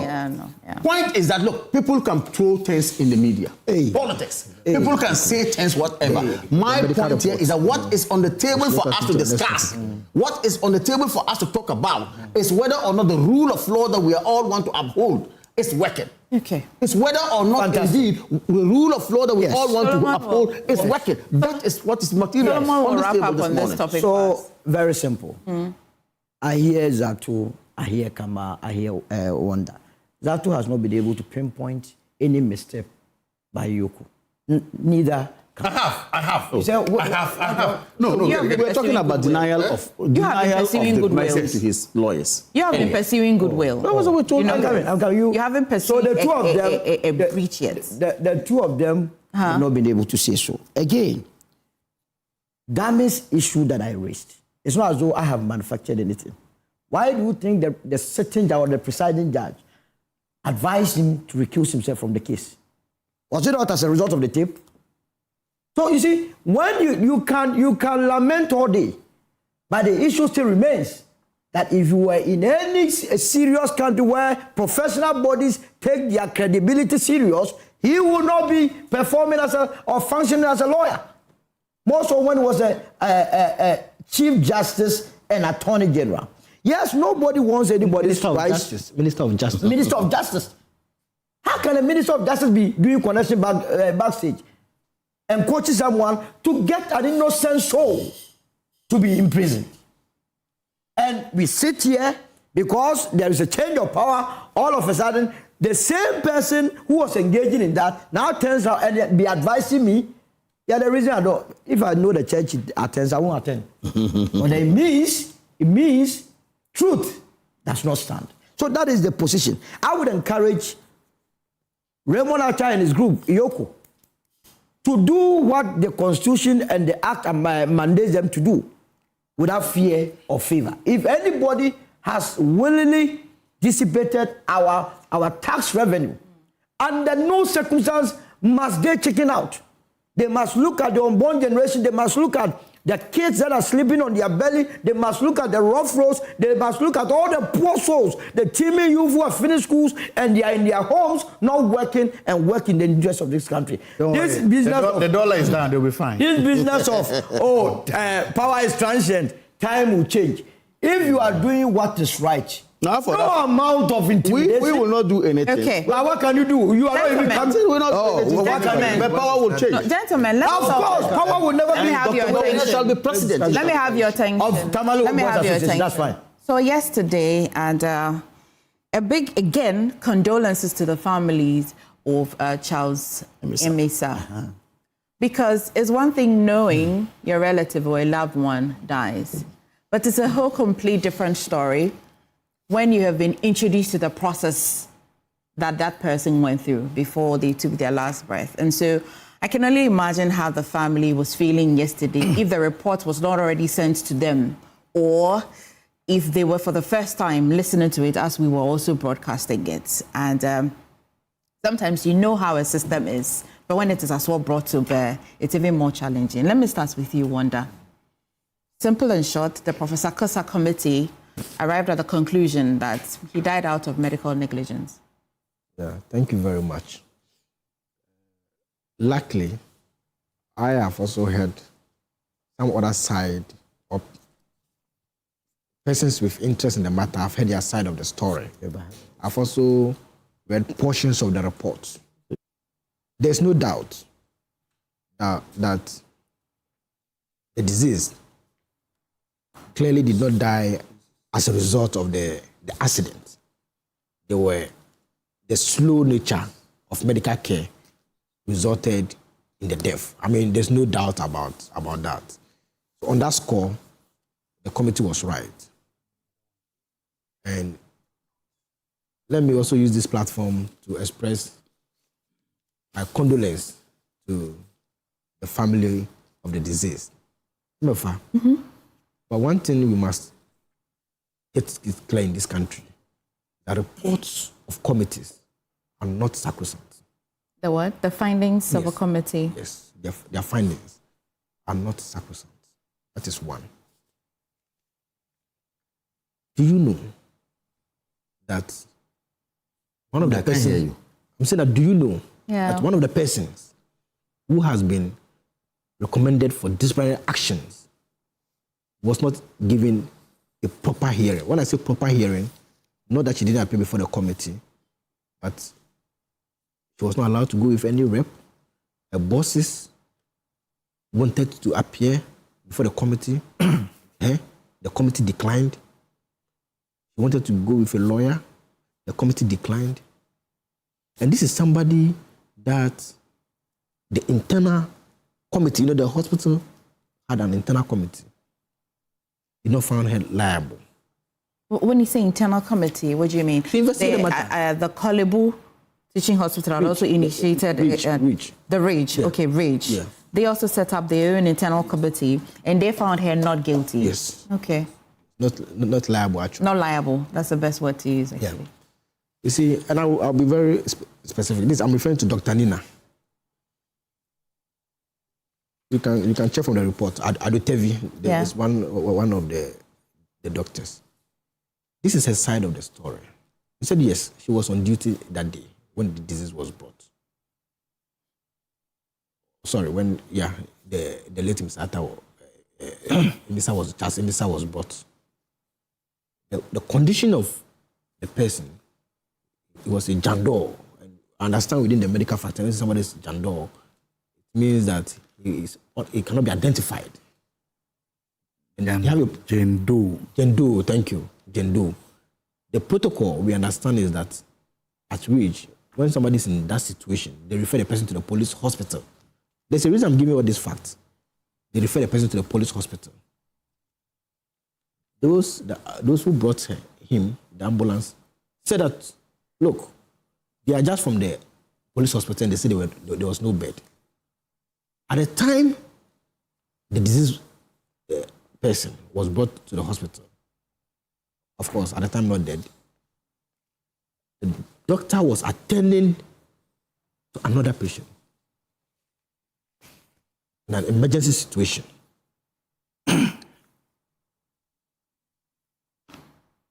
By the time she came back, the patient was sent to the police hospital. And then I wonder what's the point? We'll get the point soon. The committee is recommending disciplinary action against this doctor.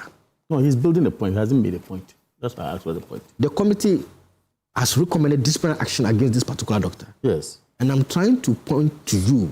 You are coming in defense. Yes, I'm pointing. You are coming in his defense. Yes, I'm pointing to you. Yes. I get it. Yes, I'm pointing to you why we cannot accept the committee's report in totality. But as you have said, you cannot accept the committee. They just made a recommendation. The duty now lies on the dental and exactly. But I have seen the reportage. I've seen the reportage this morning. How various media houses are discussing. It's like when committee's report comes out, it's like that is it. That even social media. But the committee's recommendation nowhere suggested a particular punishment. They said for further investigation. No, they said they should be given sanctions. But do you know clearly that you can't be sanctioned without the mother body as well investigating per their rules? So it's good we are making this public.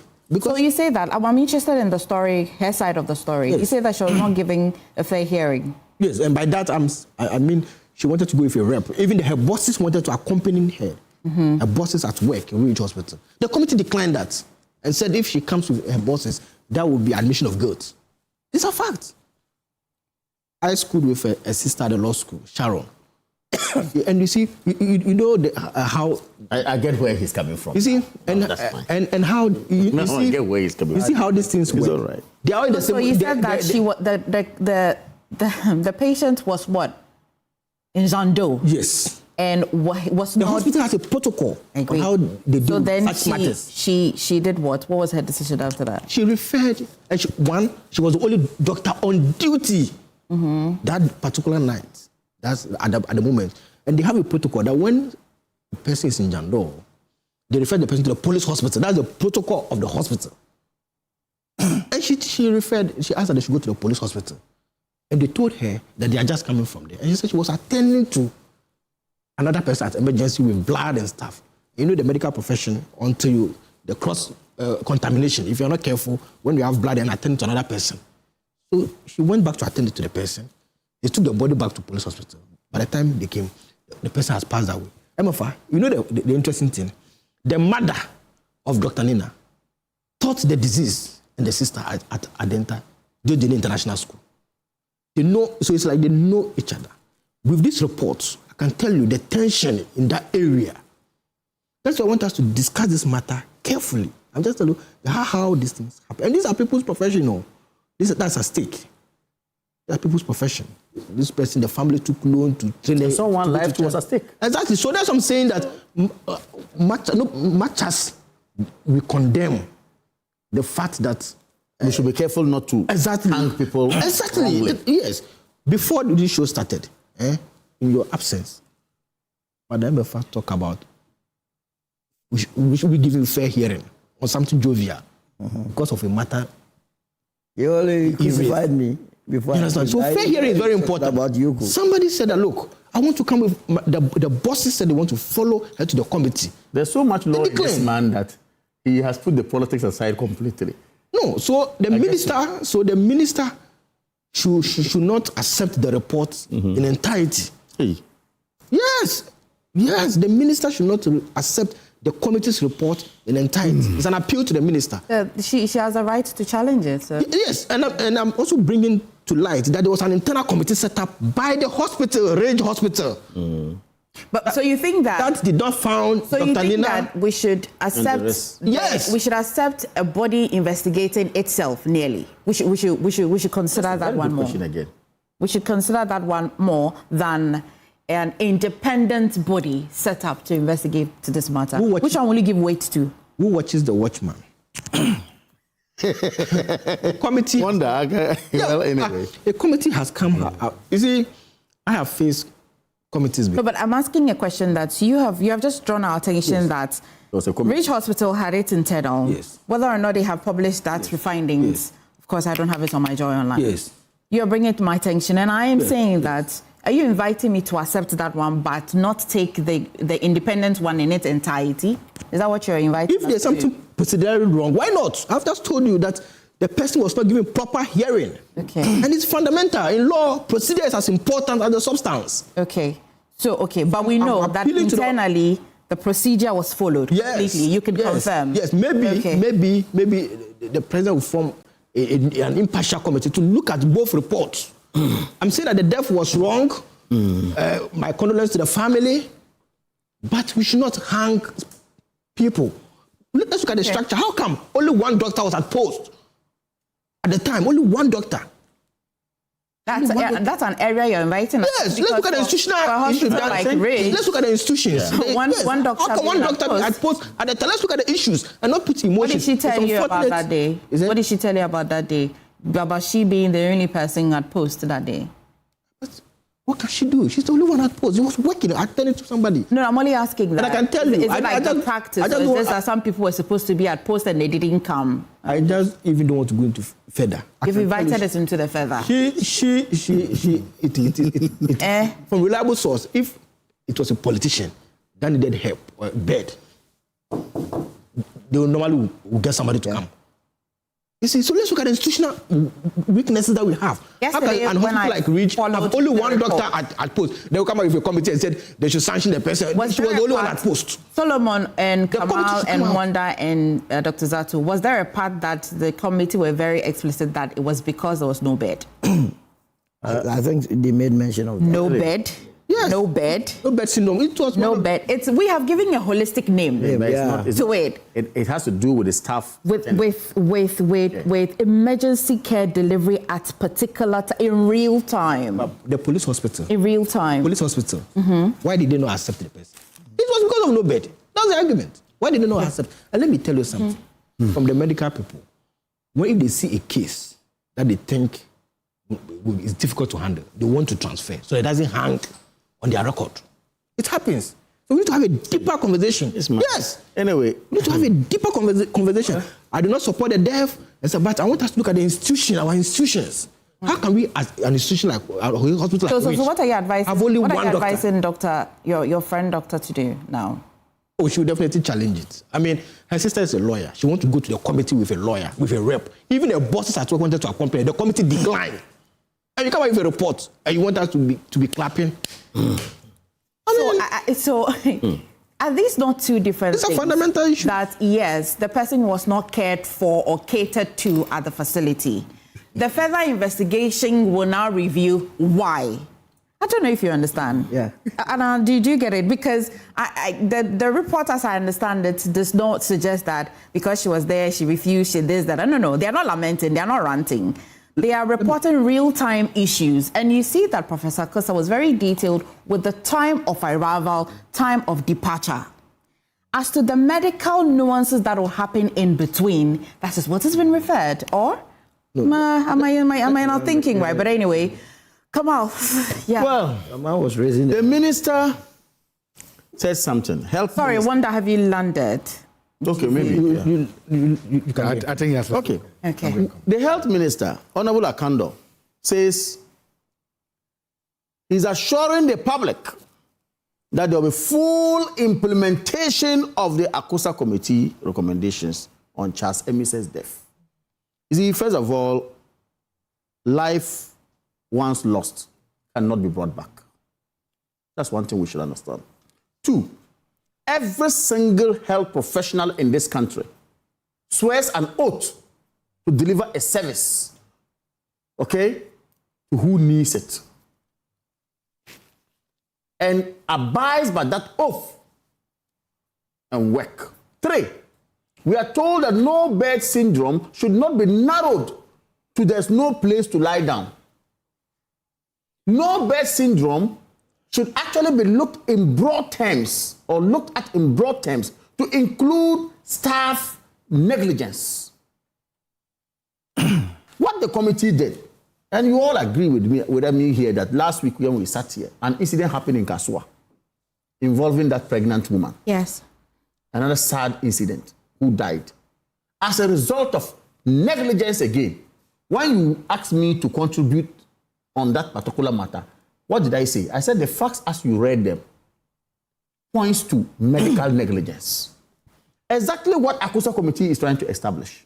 I agree with Wanda when he says that, look, let us not entirely go after the men or the professionals. We should also look at the institution as the setup as to how they work. I agree with him. Okay? I also agree with Wanda when he says that you have the right to challenge committee's report when you are implicated or when you are cited in it for adverse findings, as it were. Especially when natural justice has to come to play. Where you think that you have not been given a fair hearing, it is fundamental in law, which we all agree. That, of course, the person must be given a fair hearing before you can hang the person. But if it is true, and these are words I'm taking from Wanda, though, I have not spoken to anybody, I don't know.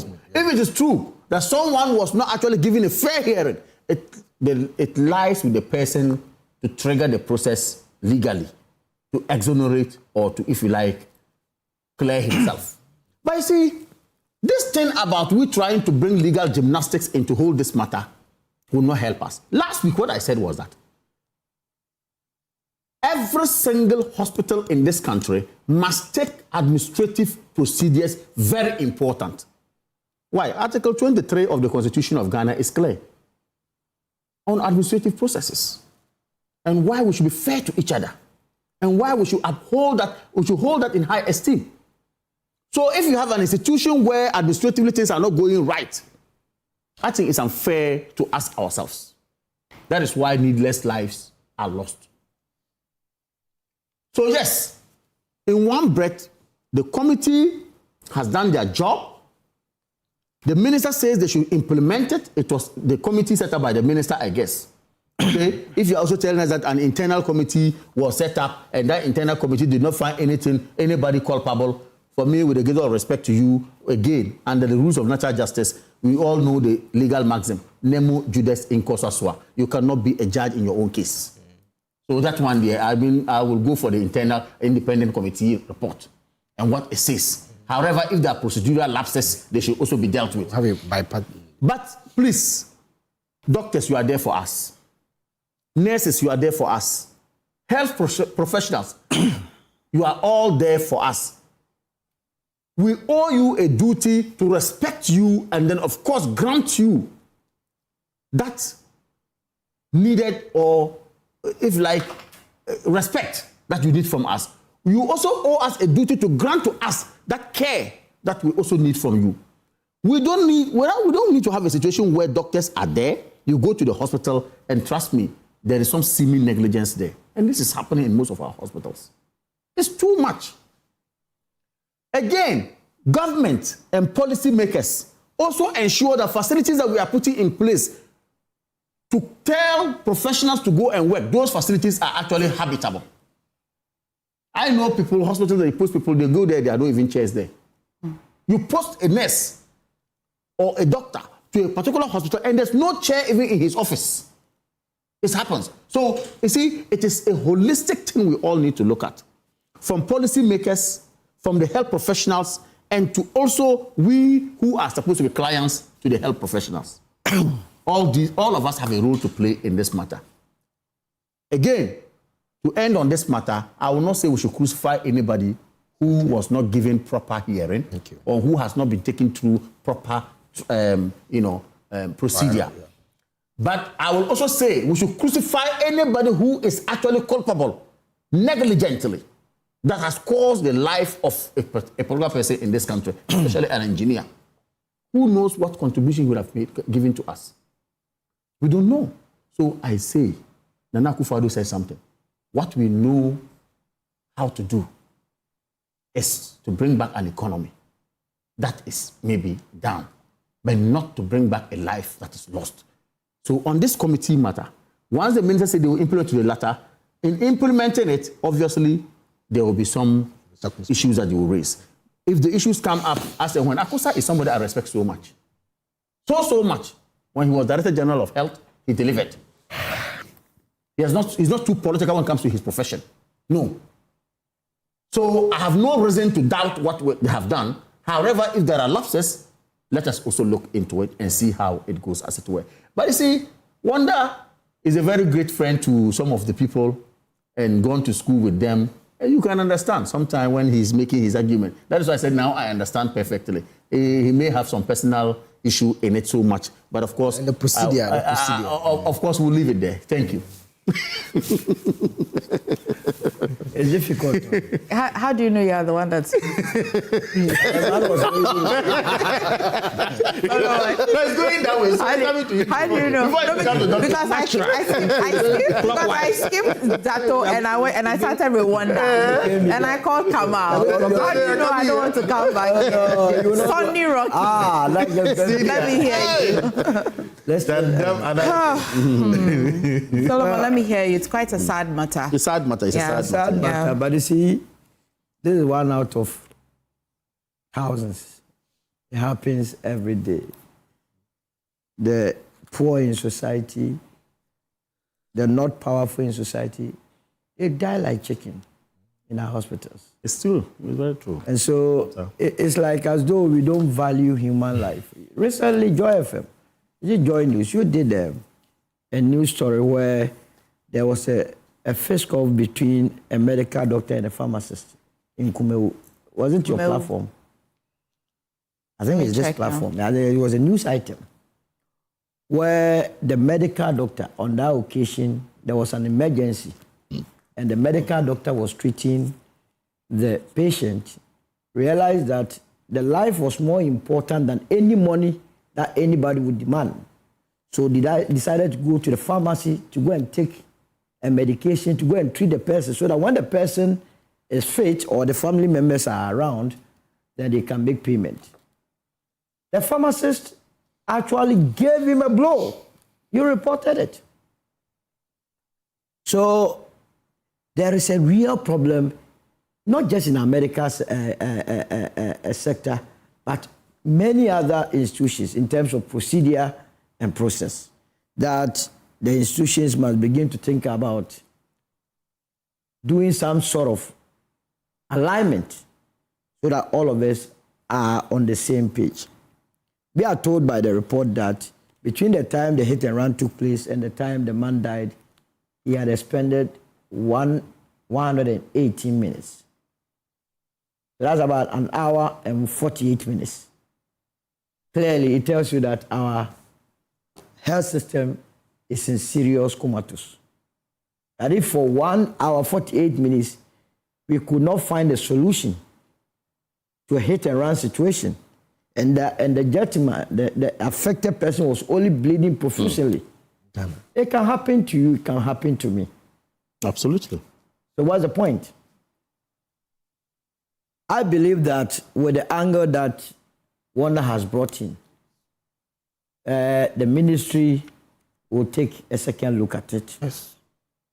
To also see if indeed they did not take on board the position of Madame Adeti. Is that correct? Yes, Nina Adeti. But it does not negate the fact that we have lost a beautiful soul. Last week we discussed Akosua. Yeah. Another committee has been set up. And I told you that it was political rhetoric. But today that committee has delivered a report. A committee that was set up. What do we do with that report? I personally was asked. Sorry? What do we do with that report? The minister said he would implement it. Wanda here is inviting us to want to look into the report and not accept it in its entirety. It will be implemented. When was the last time you implemented a committee report in this country? But now we would have solved our medical problems. But there has been countless number of occasions. When you go to court, medical doctors actually even do surgeries and leave scissors and other instruments in people's wombs.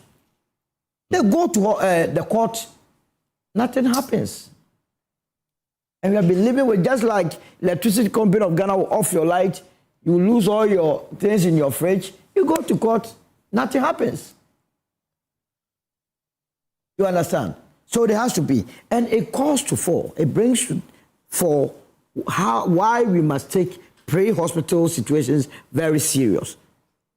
What does it tell you about from police hospital, Rage, Kolebu? What does it? Can the problem be the same across board like that? No, they treated it as not an emergency. That is how I see it. All units. Institutional problem. All units. Look, let me tell you, on the 6th of August, the very day that there was this, the ministers and staff died during the plane crash. That very day at North Kandishi here, Dansby area, I was just in the traffic. All I heard was boom, my back, a motor rider. I don't know where he was going. On the floor, blood flowing all over. He had destroyed my car, but I got down, that's my area. Then the people started coming to me, Mr. Usu, this one you have to help. I said, well, he has destroyed my car, but human life was very important. So quickly, I put him in the same car. And then, between Dansby and Kaneshi Polyclinic, just about 30 seconds drive. I rushed the gentleman to the hospital. I couldn't believe it. Wow. What attitude? from the nurses there. It's clear. My goodness. That day, I couldn't hold myself. No, that is. The guy was there suffering and the nurse was busily sitting somewhere. When you ask her, Madam, can't you see the gentleman suffering? He said, did you attend the same school with me? That's a profession. Emergency situation, the guy was attended to after 4 hours. I left the place around 1 a.m. But we are learning that they have procedures. Maybe when he saw it, she didn't You see, think there is nothing like procedure. Common sense wins every day. What is procedure about someone who is bleeding profusely, who could die? Attend to the person. Because you see, when all of us go to hospitals, not all of us having the same severity of sickness. They attended to him later. He was lucky he didn't die. So I'm saying that the Medical and Dental Council must up their game. What sort of training are they giving to their people? Now, beyond that, it is also incumbent upon the state and various management of hospitals to provide the much needed instruments or resources to work with. If they don't have it, they could be there, but they will be helpless. What does this, and Dr. Zato, I'll come to you, what does this bring to your attention on ambulances and the type of ambulances that we secure, whether it has the appropriate, whether it meets the standards, you know, because if you listen to the reports come out, the reports seem to suggest that yes, the ambulance did what they could have done, but at some point as well, they couldn't record certain real-time information, you know. But does this invite us again to want to look at ambulance matter? So the entire medical architecture is sick. Let me say. That's what it means. Our entire system is sick. Yes. The ambulance situation has been one of the nemesis of this country. Yes. That you must deal with. You understand? For instance, sitting here, it doesn't make sense to me that medical professionals will be managing ambulance as a vehicle. Because it's one of the things that is draining us a lot. Number two, they don't even buy the right sort of, because it must be the first point of first aid. Have you bought an ambulance before? Have I bought? Yes. Not as a sick person, no. No, but why would I want to board? No, I've been in before. Just to check. No, not just. I have been part. Look, when I took my sister to Kolebu, they leave your destiny in your hands. Oh, my sister. I was a patient in an ambulance before. Yes, but when we're in there, the people in there, a lot of them don't even know their left or right. And I'm happy the report captured, this committee report, that the technical personalities that were in the ambulance, they did not have the technical know-how to manage the situation. Quite apart from that, the ambulance itself would not have the kind of... There's so much happening now. So, but we have been buying ambulance. Remember the last time we bought ambulance? How much did you buy each ambulance? A total number of 307 ambulances. What was the cost of one ambulance? Was bought under the 307. And what was the cost of one ambulance? Would you say that 300? Because the argument at the time was that the existing one. Solomon, maybe. Solomon coming. Yes. Oh, wow. Make it. Patrick Tremi. Okay, I know. Did I say that? Yes, sir. There was a little over 100 and something ambulance that existed before you purchased a little over 300 ones. These 300 ones, we understand had some modern, higher feature and all of that. Are these the same ambulance that we're talking about? They're the same, but see, at a point, those ambulances you even see staff or people they decided to take as passengers. I don't know whether it was the staff or passengers staffing into the ambulances some plantains, cement, and all manner of things. That's what I'm saying. The entire system is sick. Okay. Who is supposed to superintend over some of these things? Who are supposed to be the workers? Are they well trained? We should look at it. What's the chain? We have to look at. So I think that basically the ambulances were bought. Yes, that was a good gesture by the government, led by Nana Addo Akufo-Addo and Dr. Mahmoud Bawumia. Inshallah, the next president of the Republic of Ghana. Alan was in office. And it was Solomon's time I took for you. Let me hear Solomon. The technical men to handle it, which they didn't do. But you see, just point we just want to make is that... Come on, be fair to Solomon. Clearly, our system is sick. Come on, Solomon. So, yeah, and I brought the conversation of the ambulances. Yes, because it has to be. You see, we are not buying the appropriate or the right ambulance. That's number one. Number two, I believe that there has to be a system in place where even private sector people will be made to buy the ambulances and feed it into a national pool and manage their own ambulance. Then the medical doctors, their role should always be that we need an ambulance and it has to be there. Because you see, apart from not buying the right one, the maintenance alone is also not there. And it's a headache to them. Those in the helm of affairs, they are struggling.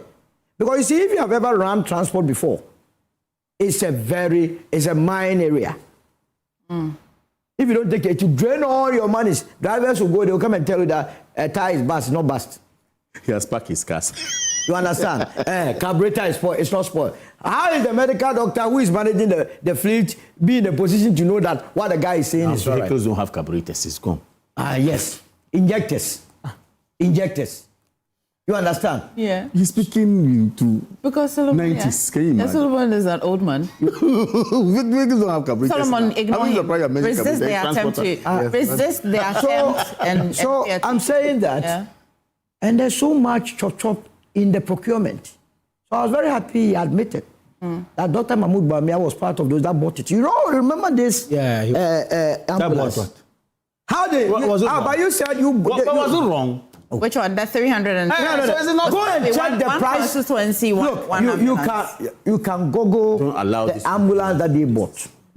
Juxtapose it with the price that they quoted to you. That it was the cost of each ambulance. And check whether tomorrow Iyoko must not invite Dr. Mahmoud Bawumia that he is claiming. When you sleep and dream, you dream about you brought Dr. Mahmoud Bawumia. This morning, have I mentioned Dr. Mahmoud Bawumia? Okay, Solomon, have you landed? I want to go to Dr. Zato. In London? Yes, in London. Yeah. Let us He has landed. Let Dr. Zato. Doctor, go. You go. No, Solomon has landed. No, everybody has landed. I insist that Solomon will land. In London? Yes. What I'm saying is that in Paris. The medical profession is what carries all of us. Okay. You understand? Okay. So all of us must help them, and they must also help us. Okay. Dr. Zato, whilst you're answering or coming in, a lot of the time when such emergencies happen and then somebody dies, those are things that come to the forward with procedure. Medically, in the hospitals, we have procedures.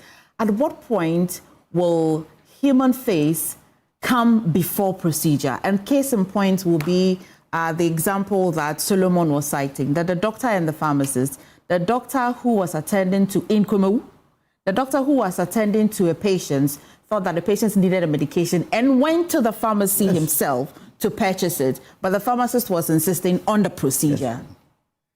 One of the areas or one of the sectors or ministries that this government, all of us can look at and bow our head in shame is the Ministry of Health under the current leadership. The Ministry of Health, the Ghana Health Services, and the men and women in charge of running our healthcare in this country now have not covered themselves in glory. They have let us down. They have become one of the weakest links in this government right now. And if I was the president, I would take pride to look at the men and women you have appointed to deal with our health. They are not doing you good. They are not covering themselves in glory, and they have at every particular time let the government and the people of this country down. That is something that the president must look at. There's absolutely no hope or faith in them. I'm going to take this in one after the other. This sin, no bed syndrome, has now become a one-size-fits-all description of all the incompetences and weaknesses in our public health sector. Now, the idea is that if you are a policymaker and you get it wrong, your easiest ticket out of it is to say no bed syndrome. If you are a professional and you get it wrong, the easiest way to get out of it is to say no bed syndrome. We have come to use no bed syndrome as a catchphrase and also as what? A master key to get out of responsibility and accountability. And that is what is happening. Everybody's exploiting that phrase, no bed, to avoid being held accountable professionally or to help answerability and all those things. That is the other thing that happened. 3, I just heard my brother Victor make the statement he made. And I'm happy that he revealed his own biases. That yes, I am biased in this case and I've done it. Despite all the biases, he raises an issue.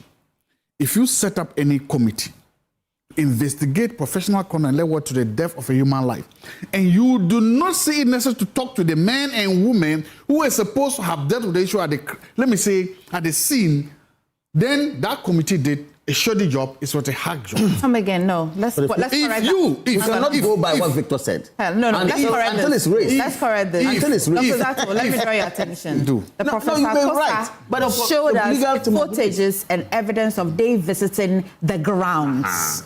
And they mentioned that it was, he mentioned that it was necessary for him and the team to visit the grounds to ascertain things themselves. Let me repeat. I do not see how they would have visited the grounds without questioning anybody. Let me repeat. Again, let me repeat. Would it have been a sightseeing? Would it have been a Let me repeat. All right. Let me repeat. You have the right. But let me trigger the legal process first. Let me repeat. That's a major. If this committee did an investigation, but refused, but refused to talk to the men or women or the healthcare professionals representation who were supposed to be there, if they were not spoken to, if you did not summon them and say, tell me your version of what happened, if they did not do that, then they did a shoddy job. Again, I'm trying to draw your attention that wonder does not suggest that the doctor he mentioned was not spoken to. He said that she wanted to come with her lawyers. Even her bosses so she was engaged. Fair hearing. So, do you understand me? She was engaged. She just wanted to come with representations. And the committee declined. Yeah. She came with reps. And this is Wanda saying it. I mean, I'm giving facts. I'm with you. But let's also be fair to the committee. Necessarily, it depends on the terms that you have been given as a committee. And the kind of work or you're supposed to work. Emefa. Well, irrespective of the terms, let me say this as a lawyer, irrespective of the terms, if a person wants to come with a rep, you cannot decline the person. Okay. Be unfair. Just want to hear. Okay. I'm saying this because there's a popular maxim in politics. You're right, though. Yes. Sometimes if you want to bury something, you set up a committee. It's a common maxim in politics that you want to bury something that is not comfortable, that is not nice, you set up a committee and bury it. That's why I'm saying this, and that's why I'm saying if, because if it is not, then fine.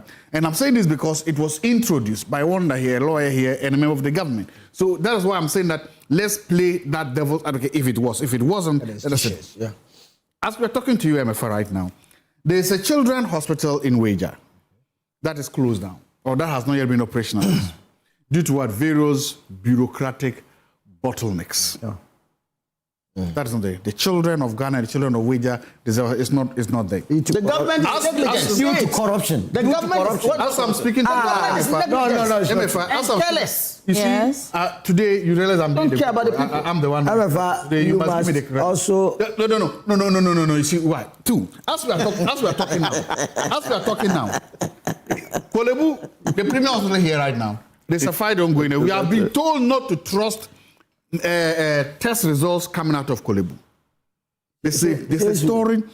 There's a story going on there. There's a big fight going there, leading to industrial action by 2-3 professional organizations against the same medical. How is he go? You understand what I'm saying? That's just in Accra.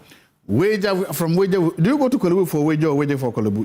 It depends on from where we said if you are going. You get to Kolebu before. So Kolebu has a problem with medical tests that now we are being told that we should not have. Weija has a problem. And all these things are happening under what? The Ministry of Health. So you understand what I'm saying, that ministry has not and is not covering itself in glory of late. And that should make you scared. If this is what is happening... How long is off late? It doesn't stop it. I'm saying since the minister took office, I would just say the whole year. This children's hospital you cited was a World Bank project. Yes, already from 2023. Yes, I agree. But I'm saying that we need to be doing this is to make sure that these things, the bureaucratic... No, but you're shifting the blame on the doorstep of the current minister. Yes. Do you know what happened when we had COVID and UGMC was not open? After it, I will come. You followed that story? Of course I did. Yes, Ghanaians said that we don't care. Open the hospital, then let's deal with what? The bureaucratic. If somebody stole money, if somebody doesn't, let's prosecute the person, let's do that. But whatever it is, that was the hospital must be operational. The hospital must be operational. That's what I'm saying. So that was the cry, and the same cry here. I'm saying this. Then we come to ambulances.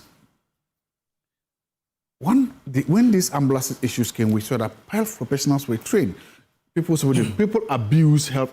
People have abused these hospitals all over the country. I don't want to go into ambulance politics to talk about the ambulances that were prescribed. Why don't you do if I do that, we'll not talk about healthcare. The ambulances that were procured. Because it will not help your candidate. the current ambulances. One of the biggest things this we now face is that most of this the ambulances that came right now, they have issues of no fuel. Sometimes somebody is sick and they say the person should buy his own fuel to take him to the next hospital and other things. It's not happening. And then the current guard has the point I'm making is at the end of the day, ultimately, somebody somewhere has not got a firm grip on his job. Somebody somewhere is not assuring Ghanaians that our healthcare system is strong, robust, and effective enough to take care of us. And the helm of the people that are in charge of our healthcare policy will help because the buck stops there.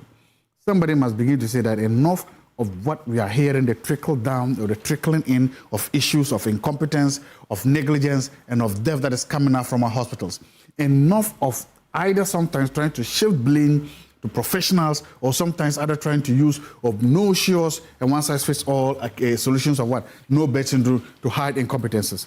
Can we just get up 1 week or 1 day, 1 month where we don't have these negative stories and say that things are working a little bit well in our healthcare system? We should do that. And I want to believe that because we spend so much money in the healthcare sector. We put so much resources into them. And this must be happening. Maybe it's also time we start looking at how we train our healthcare professionals. I've been to a hospital once. They train them, their attitude sometimes. I've been to hospital once, and we sometimes we all see it. Look, you are standing there, and the story was saying there's somebody, the nurse is looking at you, and the nurse is on their phone playing a game or listening to videos. Not minding what you're saying. Right?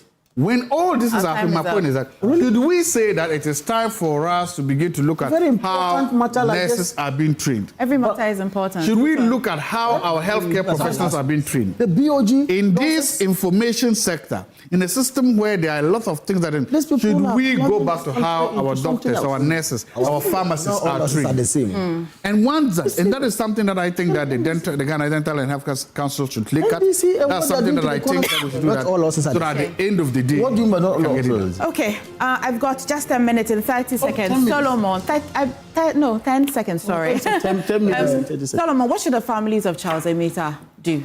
Sue the state. They should sue the state. I think with this report, they must take legal action. Okay. That's from one. Sue the state. There will be better compensation if all the issues that were raised in the report are addressed. Okay. So that it does not be followed anymore. Kamal, a quick one. I think that basically when it's established that even though it's a going concern, when it's established clearly that indeed some wrongdoing had happened, medical negligence has been established, and then they can sue you on that. But of course, committees, before you get to the fin of it, it's really difficult. Sure. That's why so anybody who adverse finding has been made against him will say, look, maybe I want to raise some legal matters. Before and until we finish all this, that one can say that. But that said, I think condolences to them, to the Brief family. Real condolences. But of course, they have a right to go to legal. I mean, a lawyer. Yeah, so consultation now. Basically, Amissah is a victim of institutional failure. I mean, no two ways about that. And the man who lives in Mangwasi, whose matter is not in the media, who has died because of the problem. That's a problem. So we need to improve our healthcare delivery. Or in Nanton district. Yeah. That is the fundamental. That's why I want to go. Yes. I see, yes. At the end of the day, all I'm just going to say is condolences are necessary, but are not enough. Yeah.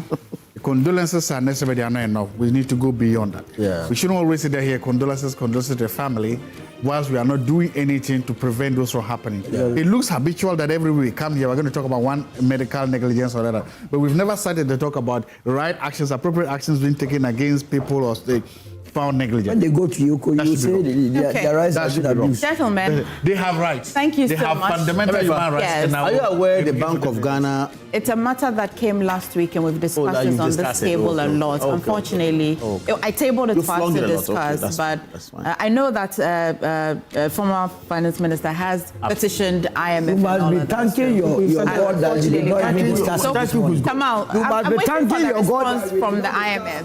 When it comes, we can discuss. Solomon, your microphone is off. Dr. Zato. Oh, why would, anyway, thank you so much. There's more on the show. I'd say that if a community takes seriously what's happening, would you, hello, gentlemen. You have been a very great panel this morning. You want to let us end like that? Your microphones are off, by the way. Okay. I want to acknowledge the Wage Agbawe people who protested that are non-functioning of that children's hospital, because the minister has said that in a few weeks it will be operationalized. And of course, my colleague Adeti Asari, who brought that story for us to talk about and all of that. For a community, if you see what is wrong, please talk about it and we'll get some results. But thank you so much. There's more on the show. Please stay.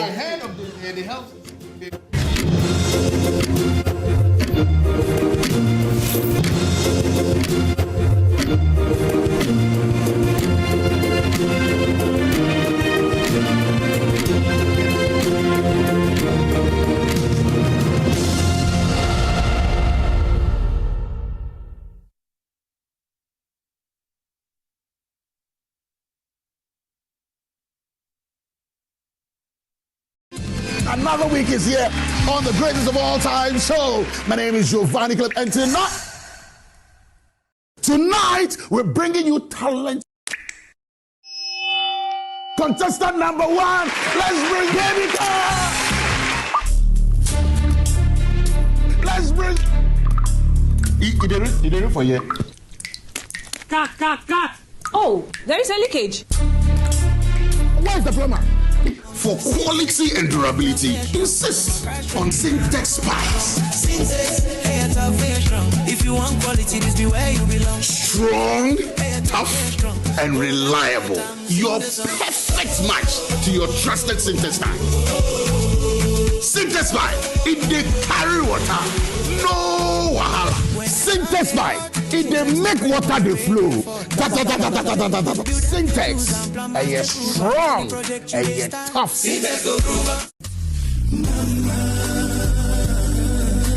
This Mother's Day, Joy Prime turns up for heat and serves love on the plate. 5 celebrities, 1 kitchen, endless flavor. Watch your favorite stars cook side by side with the amazing moms in their lives in an atmosphere of fun and music. Which celebrity do you want to see in the kitchen with your mom? Send your pics via WhatsApp to 055 157 5757. Be a part of this year's Mother's Day celebrations. The venue is the La Palm Royal Beach Hotel. This Sunday, 10th May 2026 at 1 p.m. Come and experience live band performances from seasoned Ghanaian artists, plus win attractive prizes for your mom. Admission is free. Let's celebrate the hands that feed us. Cook with Mom, Celebrity Edition, powered by Joy Prime and sponsored by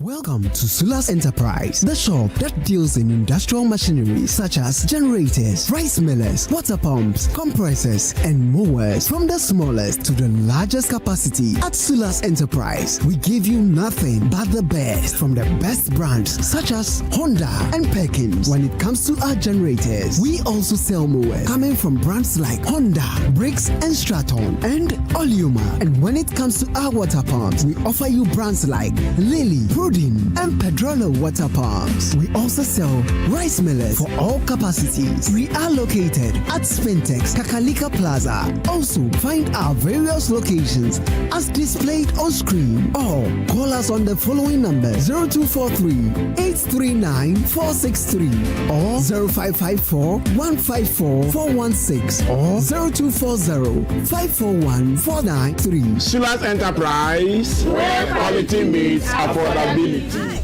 Now let me share my wildlife experience with you at Safari Valley Eco Park. Welcome to Safari Valley Eco Park. Our electric shuttle pulled up, and in no time our tour began. We were surrounded by wildlife from the moment we entered the Eco Park. We were greeted by experienced tour guides who took us through orientation and how to better enjoy the experience. Watch these animals roam freely in their natural habitat, undisturbed by our presence. We saw zebras, sable antelope, brown cranes, mara, silky chicken, nyalas, Shetland ponies, and so many animals I just couldn't keep up. Our tour guides taught us so much about about the wildlife, their behavior, and how to interact with them. I even fed them. We also went fishing on a man-made canal. Then we took a break to have lunch in this serene environment. All this amazing experience for this price for adults? This price for teenagers. And this for kids. It's a bargain. As the sun began to set, it was time to go back home, but not before dinner by the campfire. It has been a thrill of a lifetime, and I can't wait till my next visit. Safari Valley Eco Park, bringing you closer to nature.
Right after school, you will have to go and sell plantain, cassava.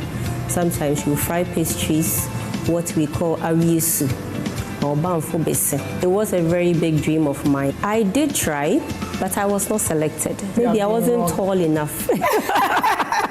2 years after the national service, and that is where I realized I wasn't a banker. Okay, so what did you do? Something. Cleaning. So you left your job? I left the job to go and start all over again. One thing about me is I never give excuses.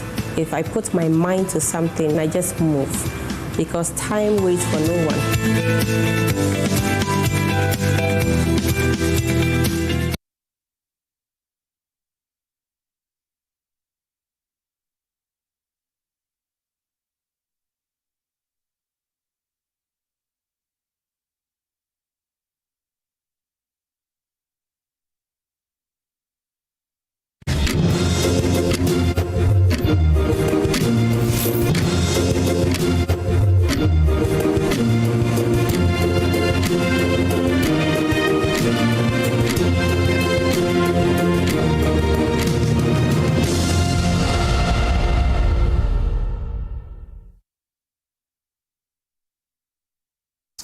All right, welcome back to the AM show. Let's talk about Mother's Day.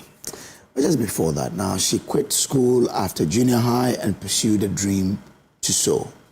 A love for developing that talent and her admiration. Now through that, she acquired another talent to MC at functions. In between, she married and had children whom she dearly adores.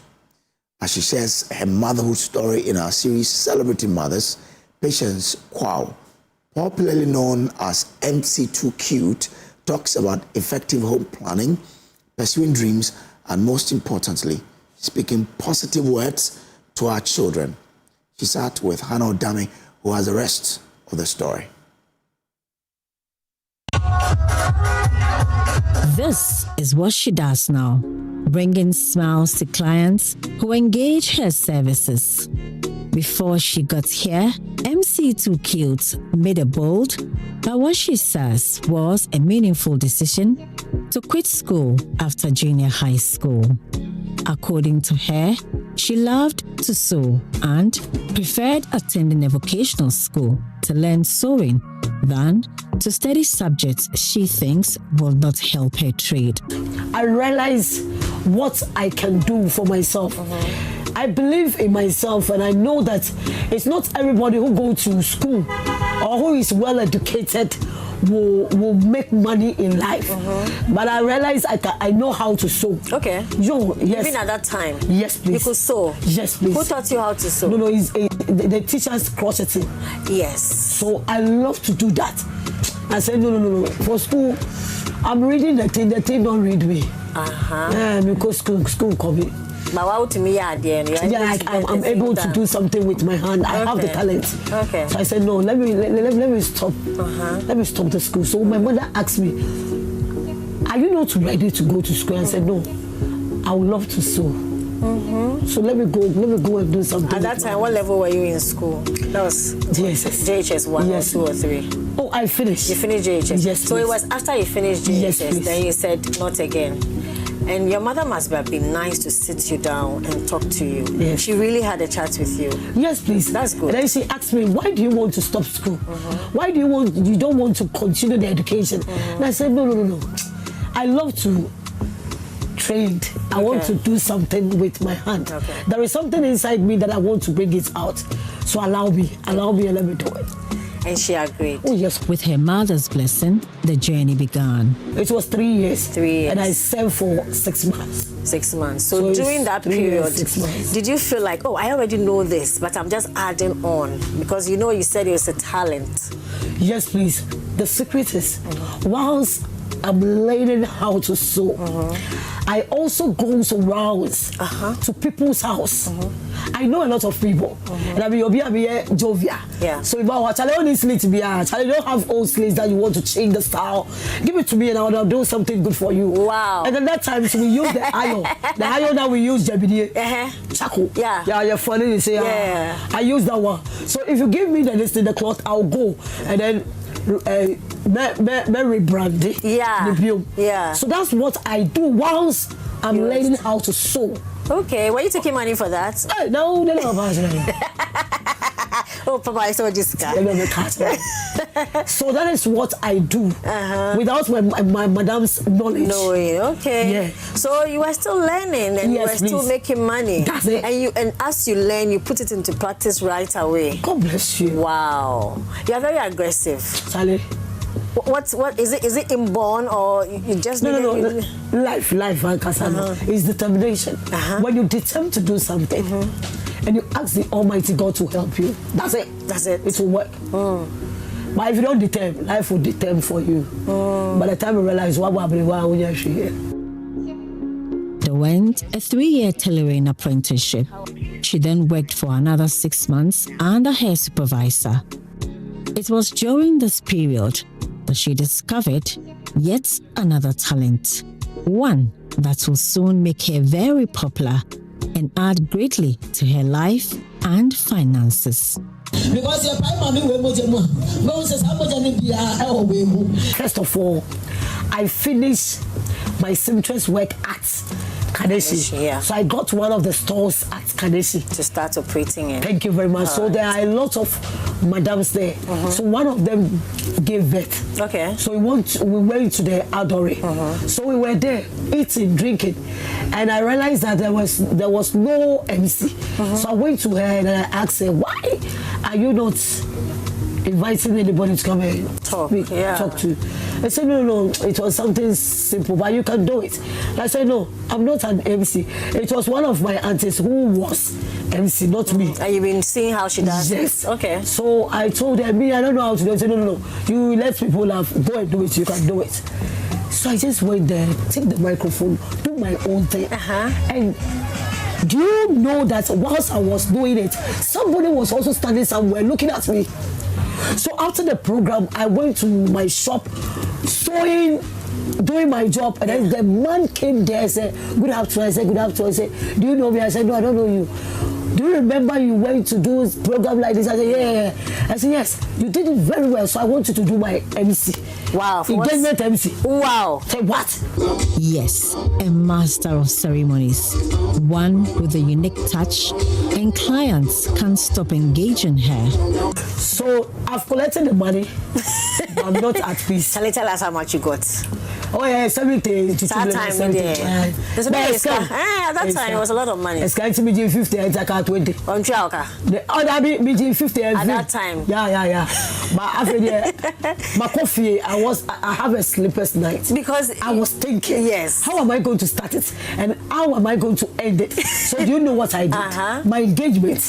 It was my auntie who did it. So I took the CD, put it in the machine to watch. I call all my children and I say, if I say I go, say I'm a. That was a practice in the house. So I put it inside. I watch. I put it off and I do the rehearsal. My husband watched me and said, "You go and sponsor somebody program." At least you did some preps. Yes, please. Since then, that is all. That was it. Yeah. One. Somebody just witnessing. Then after that, I'm sure there were referrals. Yes, please. From that place. From that place. And do you know something? If you are doing something for somebody, come out, do it with all that is within you. At weddings, she's there. At engagements, she strengthens bonds. At birthdays, she's available. At funerals, she sympathizes. For every program she's called on, she delivers. With her charming demeanor, Patience Kwao shares the inspiration behind the name MC Too Cute. MC Too Cute is a woman who eats a lot, but the body no the same. Oh, okay. I named myself MC Too Cute. And just look at this body, it's very cute, of course. Describing how she's been able to juggle tailoring deadlines, MC events, and caring for her children, the mother of three says training her family to be orderly has greatly aided her success. Yeah, I planned my life. Okay. Oh, yeah. So, like as if today, after I finish with you, I'm supposed to sew the dress that I'm going to use for Saturday program. And you will finish today? Oh, yes, of course. And that's your plan for today? Nothing will mess it up? No. Oh, maybe I'm wrong. So there's importance in planning it, executing it. It's not just about planning, but ensuring that you execute it. Yes. But you know, sometimes we are not able to do that. So what would you say? You plan, but to me, maybe anyone planning the year. If you're a mother, I'm now talk to mothers who are not able to put together themselves. Talk to them. So that's what I said from the starting. Determination. If you don't determine, you cannot do it. And as a mother, how should you plan? Oh, as a mother like me, for Saturday and Sunday, let me say, today I don't have program. Tomorrow I'm going to Accra to go and buy some cloth for some people who are abroad.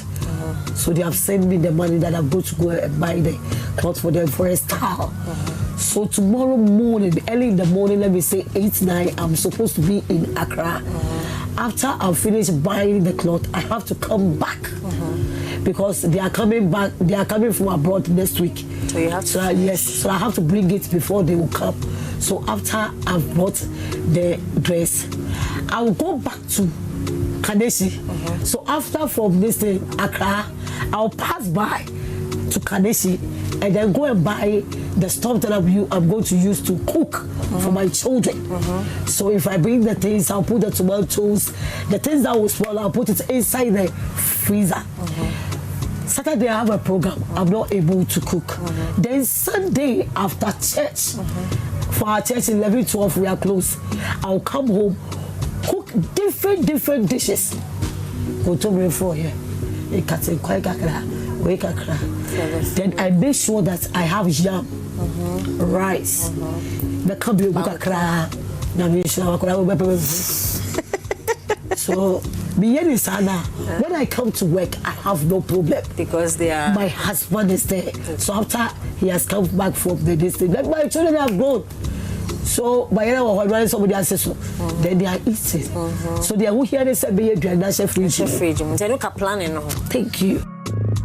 Emphasizing how the words of her mother impacted positively on her confidence and development in life, MC2 Cute cautions mothers against saying bad things about their children, since words can have lasting effects. Bible baby says, oh baby, every woman have a womb. What do they use it for? They use it to cover their children. And if you want to cover your children, it is prayer.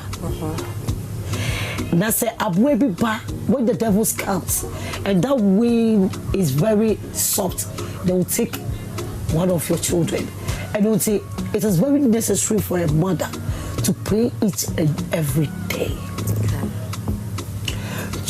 A mother should not insult their children with some filthy words. You are insulting your child. That look at her face like a goat. Have you seen a goat working in bank before? No. So we use our mouth to spoil our children's destiny. Abua, filthy words, and those kinds of words, we just mention it. We think we are doing something. There is a spirit that is passing. Take the word, then use it against your child. Some children are spoiled because of the words that their mothers use for them. And what the mothers say, we catch all the parents. Please, if your child offends you, that does not give you the room to use some words. You tell your child that you will suffer.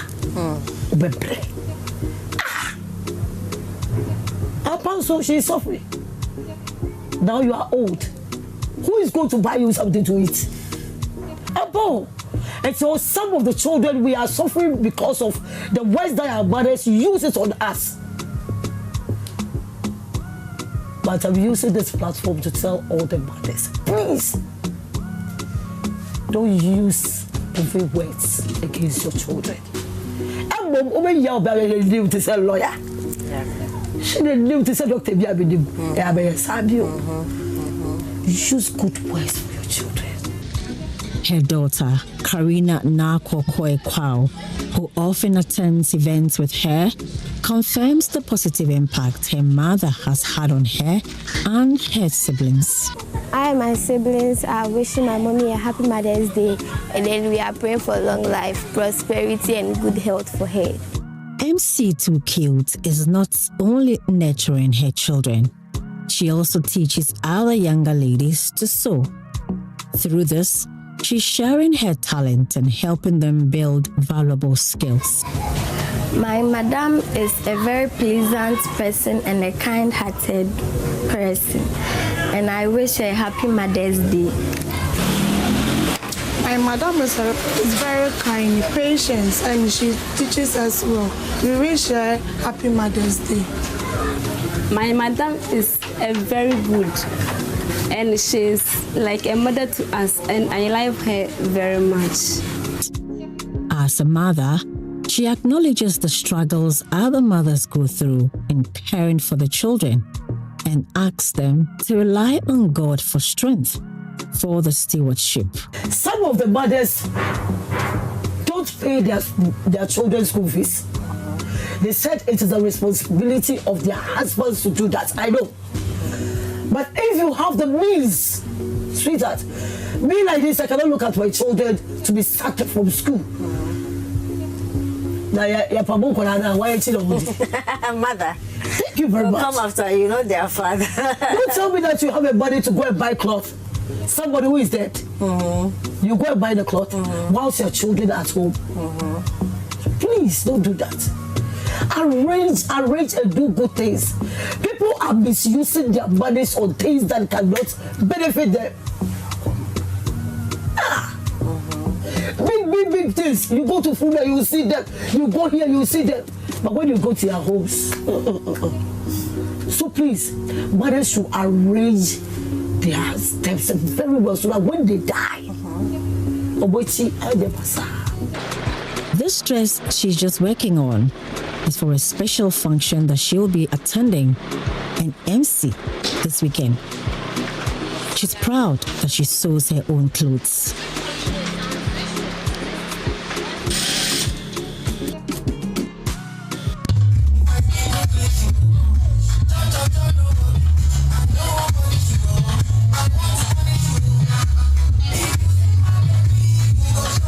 After work all day, MC Too Cute doesn't go home. She heads to the park near her tailoring shop to share God's word. Patience Kwao, popularly known as MC Too Cute, wears many hats. She's a wife, a mother, tailor, chorister, MC, and evangelist.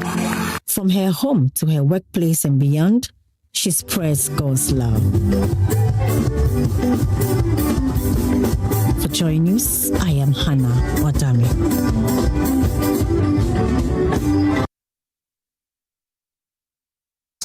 All right, that was a beautiful one. Oh, MC Too Cute, wherever you are, happy Mother's Day to you in advance. That was, I mean, that story depicts how many mothers, go about taking care of their family, right?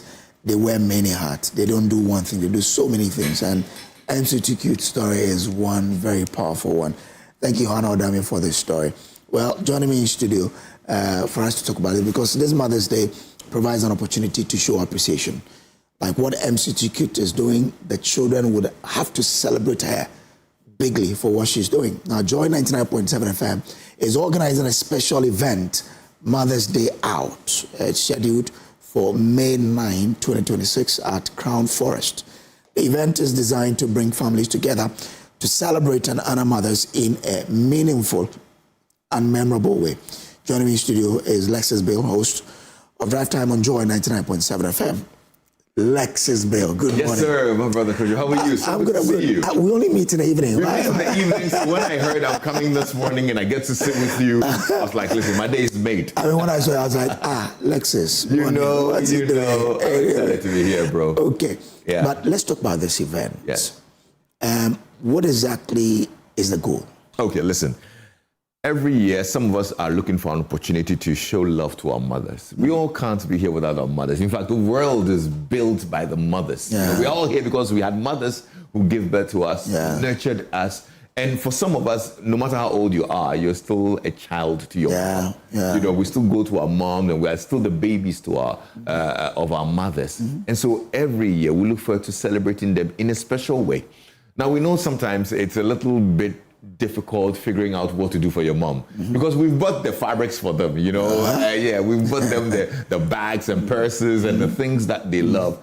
But this year, why don't we give them a memorable experience? We want you to take your mom out, take her out of home. This weekend, no home food. We're taking them out to the Crown Forest Resort. It's a lovely place in Gombo. I'm sure you've heard about the Crown Forest Resort. Yes. We're setting up a very nice, experience for all the mothers to celebrate them, give them a treat, let them take a tour of the eco park, the Crown Forest Resort. Of course, they get to interact with all the giraffes and whatnot in there, the paddle boating. They go, touring the place. There'll be good food, good music, and a very, very wonderful atmosphere with other families as well, just to say thank you to mom. And that's what we put together for our audiences out there, our viewers out there. If you're thinking of what to do for mom, listen, we just made it very easy for you. And it's pretty affordable as well. If you're planning your road trip on your own, you're going to spend a lot of money on transportation, on logistics and whatnot.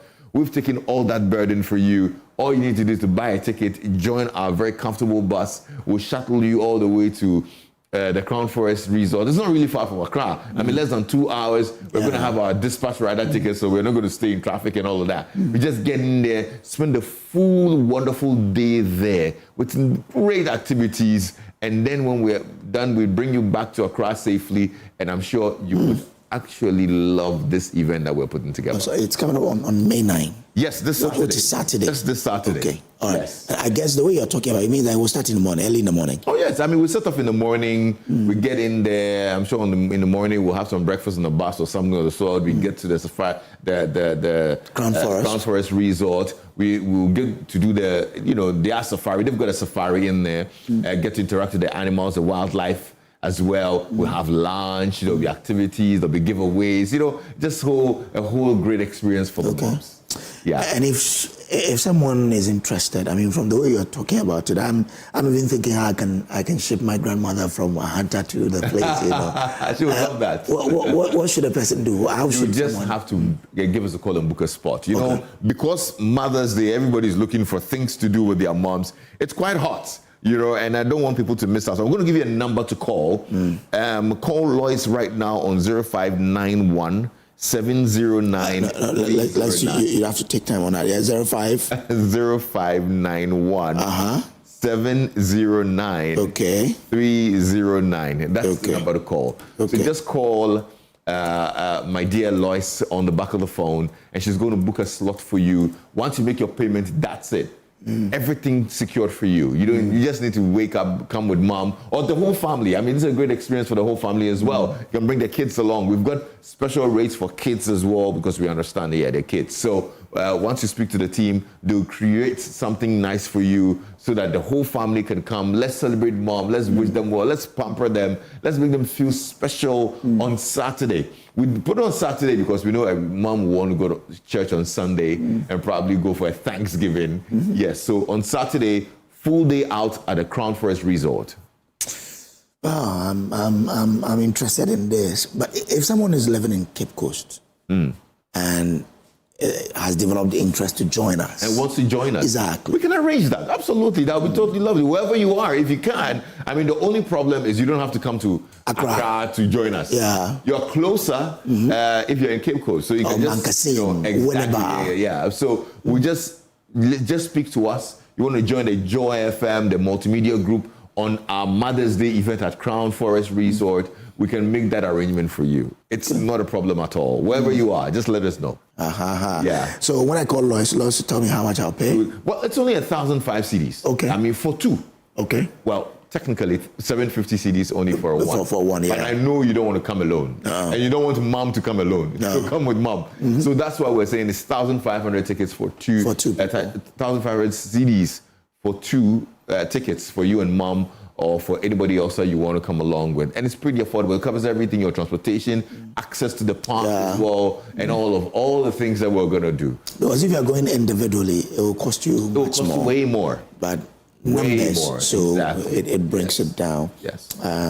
Quite interesting there. So is there a date or is there a deadline to when I can purchase a ticket? Well, a lot of people are rushing in for it. So we don't want we don't want you to call and we say we're sold out. And we can't stick the whole Ghana to Crown Forest.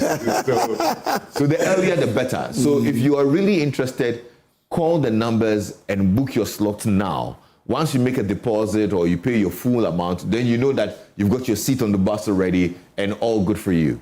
All right, so please don't let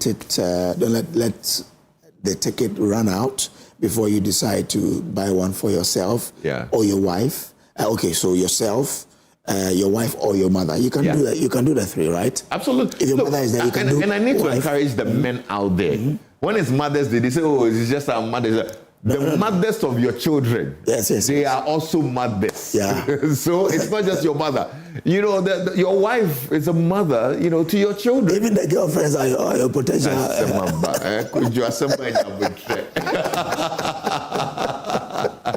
So yes, I mean you can buy it for your wife, and your mother, family, your mother. Don't leave the other one. You're afraid to say it. Look, the singles out there. No idea what the singles out there who have girlfriends. Buy for them.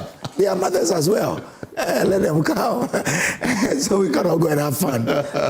Because I know the Crown Forest is beautiful. It's beautiful. It's amazing. Yeah, well, I saw some videos and pictures of them. I was like, wow. You would want to be there in real life. Yeah. The scenery, the calmness, even the air you breathe is different. you're basking in real nature. You know what I mean? Interacting with the flora and fauna. Bro, it's amazing. I'll do it again, flora and fauna. All right. And I guess the team will be there as well. You will be there. Oh, yes, all the guys we'll all be there. To create fun, you know. So just as Alexa said, if you're interested in this and you want to get a ticket, call Lois on 0591 70 9309. Right? Absolutely. 0591 70 9309. So make it a point to be part of this particular one. It's going to be heavy. So we leave here early in the morning, on the morning of Saturday, and then we return when? When do we leave? What time? What if I am we are so into it and we don't feel like coming early? Back. Well, they've got very lovely rooms there as well. So if you want to give mom a treat and stay there, why not? I mean, it will be great as well. So if you want to stay the weekend, you can do that at Crown Forest Resort. It's really a beautiful place that I actually wished we didn't have to come back. But I mean, we know that people have things to do and whatnot. So we just decided to curate a one-day trip. Okay. But like you're saying, if you want to stay over the weekend, we've got it's a lovely facility. You'd want to stay there. Okay. Will A+ be there to sing for the people?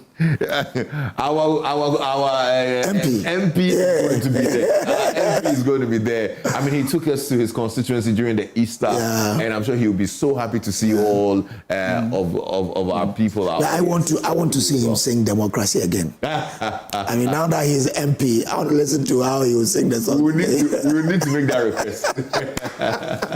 All right, Alexis, thank you so much for coming. But your final word to our viewers. Listen, it's a great opportunity to show your mom that you love her. Don't let this opportunity pass you by. Join us, bring mom along, and would actually make her feel pampered. She'll be so happy she came along with us. So don't miss our mommy's day out. All right, so that is it. Be part of this great event. Now, and Florima by the Emefa celebrity Mammo. Amen. Murua Izazo na mama be happy Mother's Day. Lu akabe de baba mam's emo. Se mami ni menya ba nka kamede. And how mom mare and ema mobo mo be kreba mama mne. And then wo kromenya ne male be yede ka be gina bo school baba mo ye kozoro ye bo modern ke ko wanda ne. Yala ba se nyamle yira be on rekeziri mo de zamo yele celebrate ye mama money. Nyamle meza dubo wanu no. Ema bound by the Brahma or bound zone a grand mamma. Benusu Adamo for Mabama, a grand mo. Nemaba was beshet. Nebeli Fasumeka, Babra, my bounty. Happy Mother's Day to Mamma and Demo Agronda. The Cabrama on a happy Mother's Day to you, Flonny. Okay, so that is it. Let me say happy birthday to Titi Layo. Titi Layo, God bless your new age with good health, peace and joy from Mauli. Happy birthday to Titi Layo. God bless your new age with good health, peace and joy from Mauli. That is it there. We'll take a break here. But I was here with Lexus Bill, the host of Drive Time on Joy 99.7. We'll take a break here. We'll be back with more. Please do stay.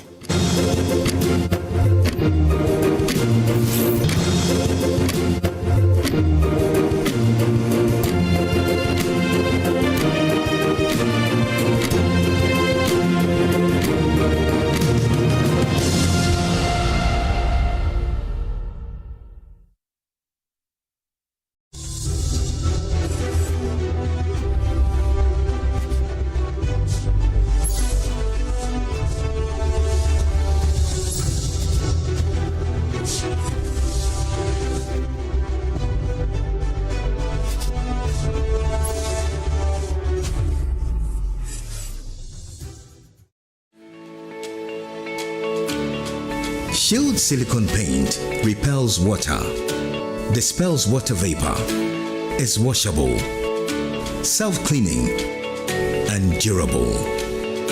Now, you can appreciate how and why Shield silicone paint is super strong and thus able to do what other paints cannot do. Shield silicone paint from Azar Group since 1921.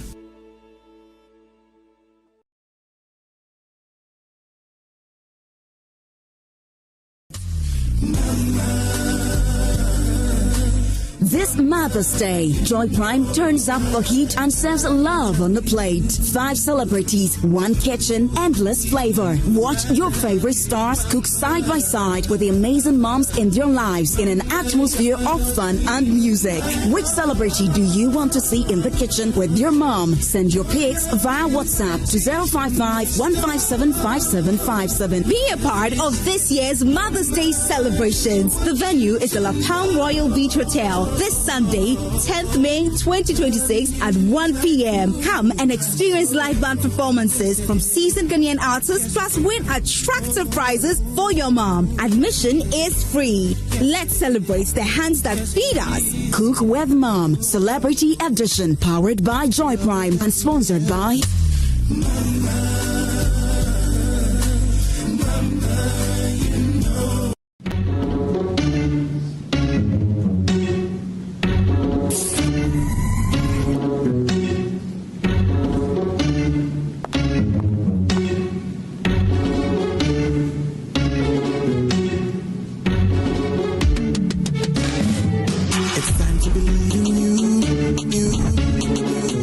changing, so should you. If you're dreaming, don't be afraid. I'm in the valleys. Keep your head up high. Dare to dream with Puma drinks. Puma. Yeah, believe it, you can achieve. Puma. Oh yeah, clap your hands for the whole new vibe. Make we set the oh yeah, come alive. Let me hear you.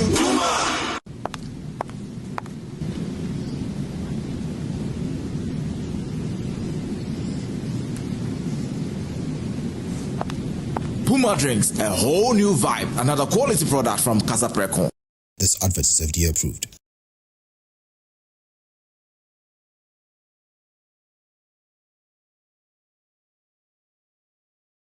Welcome to Sulas Enterprise, the shop that deals in industrial machinery such as generators, rice millers, water pumps, compressors, and mowers. From the smallest to the largest capacity, at Sulas Enterprise, we give you nothing but the best from the best brands such as Honda and Perkins. When it comes to our generators, we also sell mowers coming from brands like Honda, Briggs and Straton, and Oliuma. And when it comes to our water pumps, we offer you brands like Lily, and Pedrolo water pumps. We also sell rice millers for all capacities. We are located at Spintex, Kakalika Plaza. Also, find our various locations as displayed on screen, or call us on the following numbers: 0243-839-463 or 0554-154-416 or 0240-541-493. Sulas Enterprise, where quality meets affordability.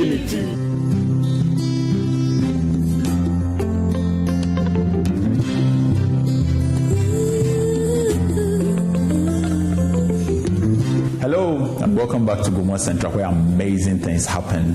And after Easter, there is something big that is happening in Gomor Central, and this is Mommy's Day Out. This Mother's Day on the 9th of May 2026, something amazing is happening at the Crown Forest Resort. At Crown Forest, you will get to see the zebras, the giraffes, the antelopes. You get breakfast and lunch, and trust me, it is a buffet. Eat as much as you want at Crown Forest before you leave Gomor.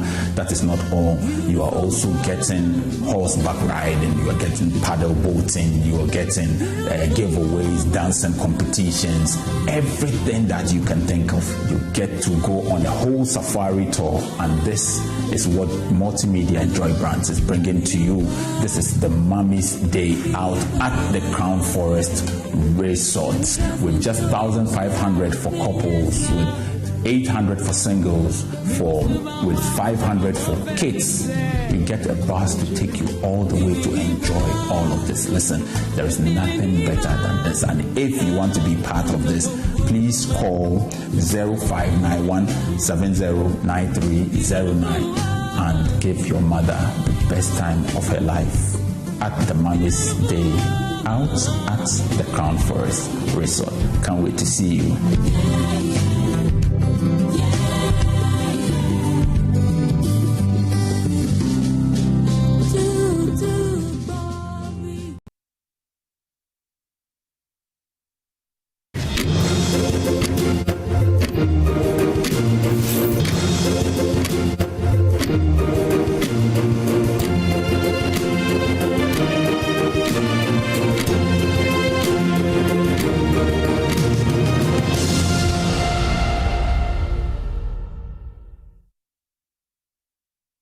All right, let's wrap up the show. But before we do, happy birthday to Mr. Isaac Kobina O of the Social Security and National Insurance Trust, SNET. Now, on this special day, we pray that your life is filled with good health, success, and prosperity. May all your dreams come true and joy never depart from your heart. We love you so much, dear, from wife and children. This one again says, happy birthday to my beloved husband, Dr. John Kwame Mensah. I am truly grateful for your love, support, and presence in my life. From your lovely wife, Ajewa. Today also marks our 4th wedding anniversary, and I thank God for the journey we have shared so far. I pray that this new age brings you joy, good health, and greater blessings. So this is double, celebration. Birthday to you, Dr. John Kwame Mensah, and happy anniversary to yourself and your beautiful wife. And this one is coming from Togbe Delalom Kukuvite to my esteemed cousin, Dr. Nyaho Tamaklo. Happy 84th birthday, Togbe Nyaho Tamaklo. We wish you many more years of good health and prosperity and wider social impact. Best wishes on this special day from Della, Audrey, Uncle Bob, and all the Kukuvites. So happy birthday to you, Dr. Nyaho Tamaklo. And that's how we wrap up today's show. We have a meet again, God willing, tomorrow. To them, please be good. Up next is News Desk.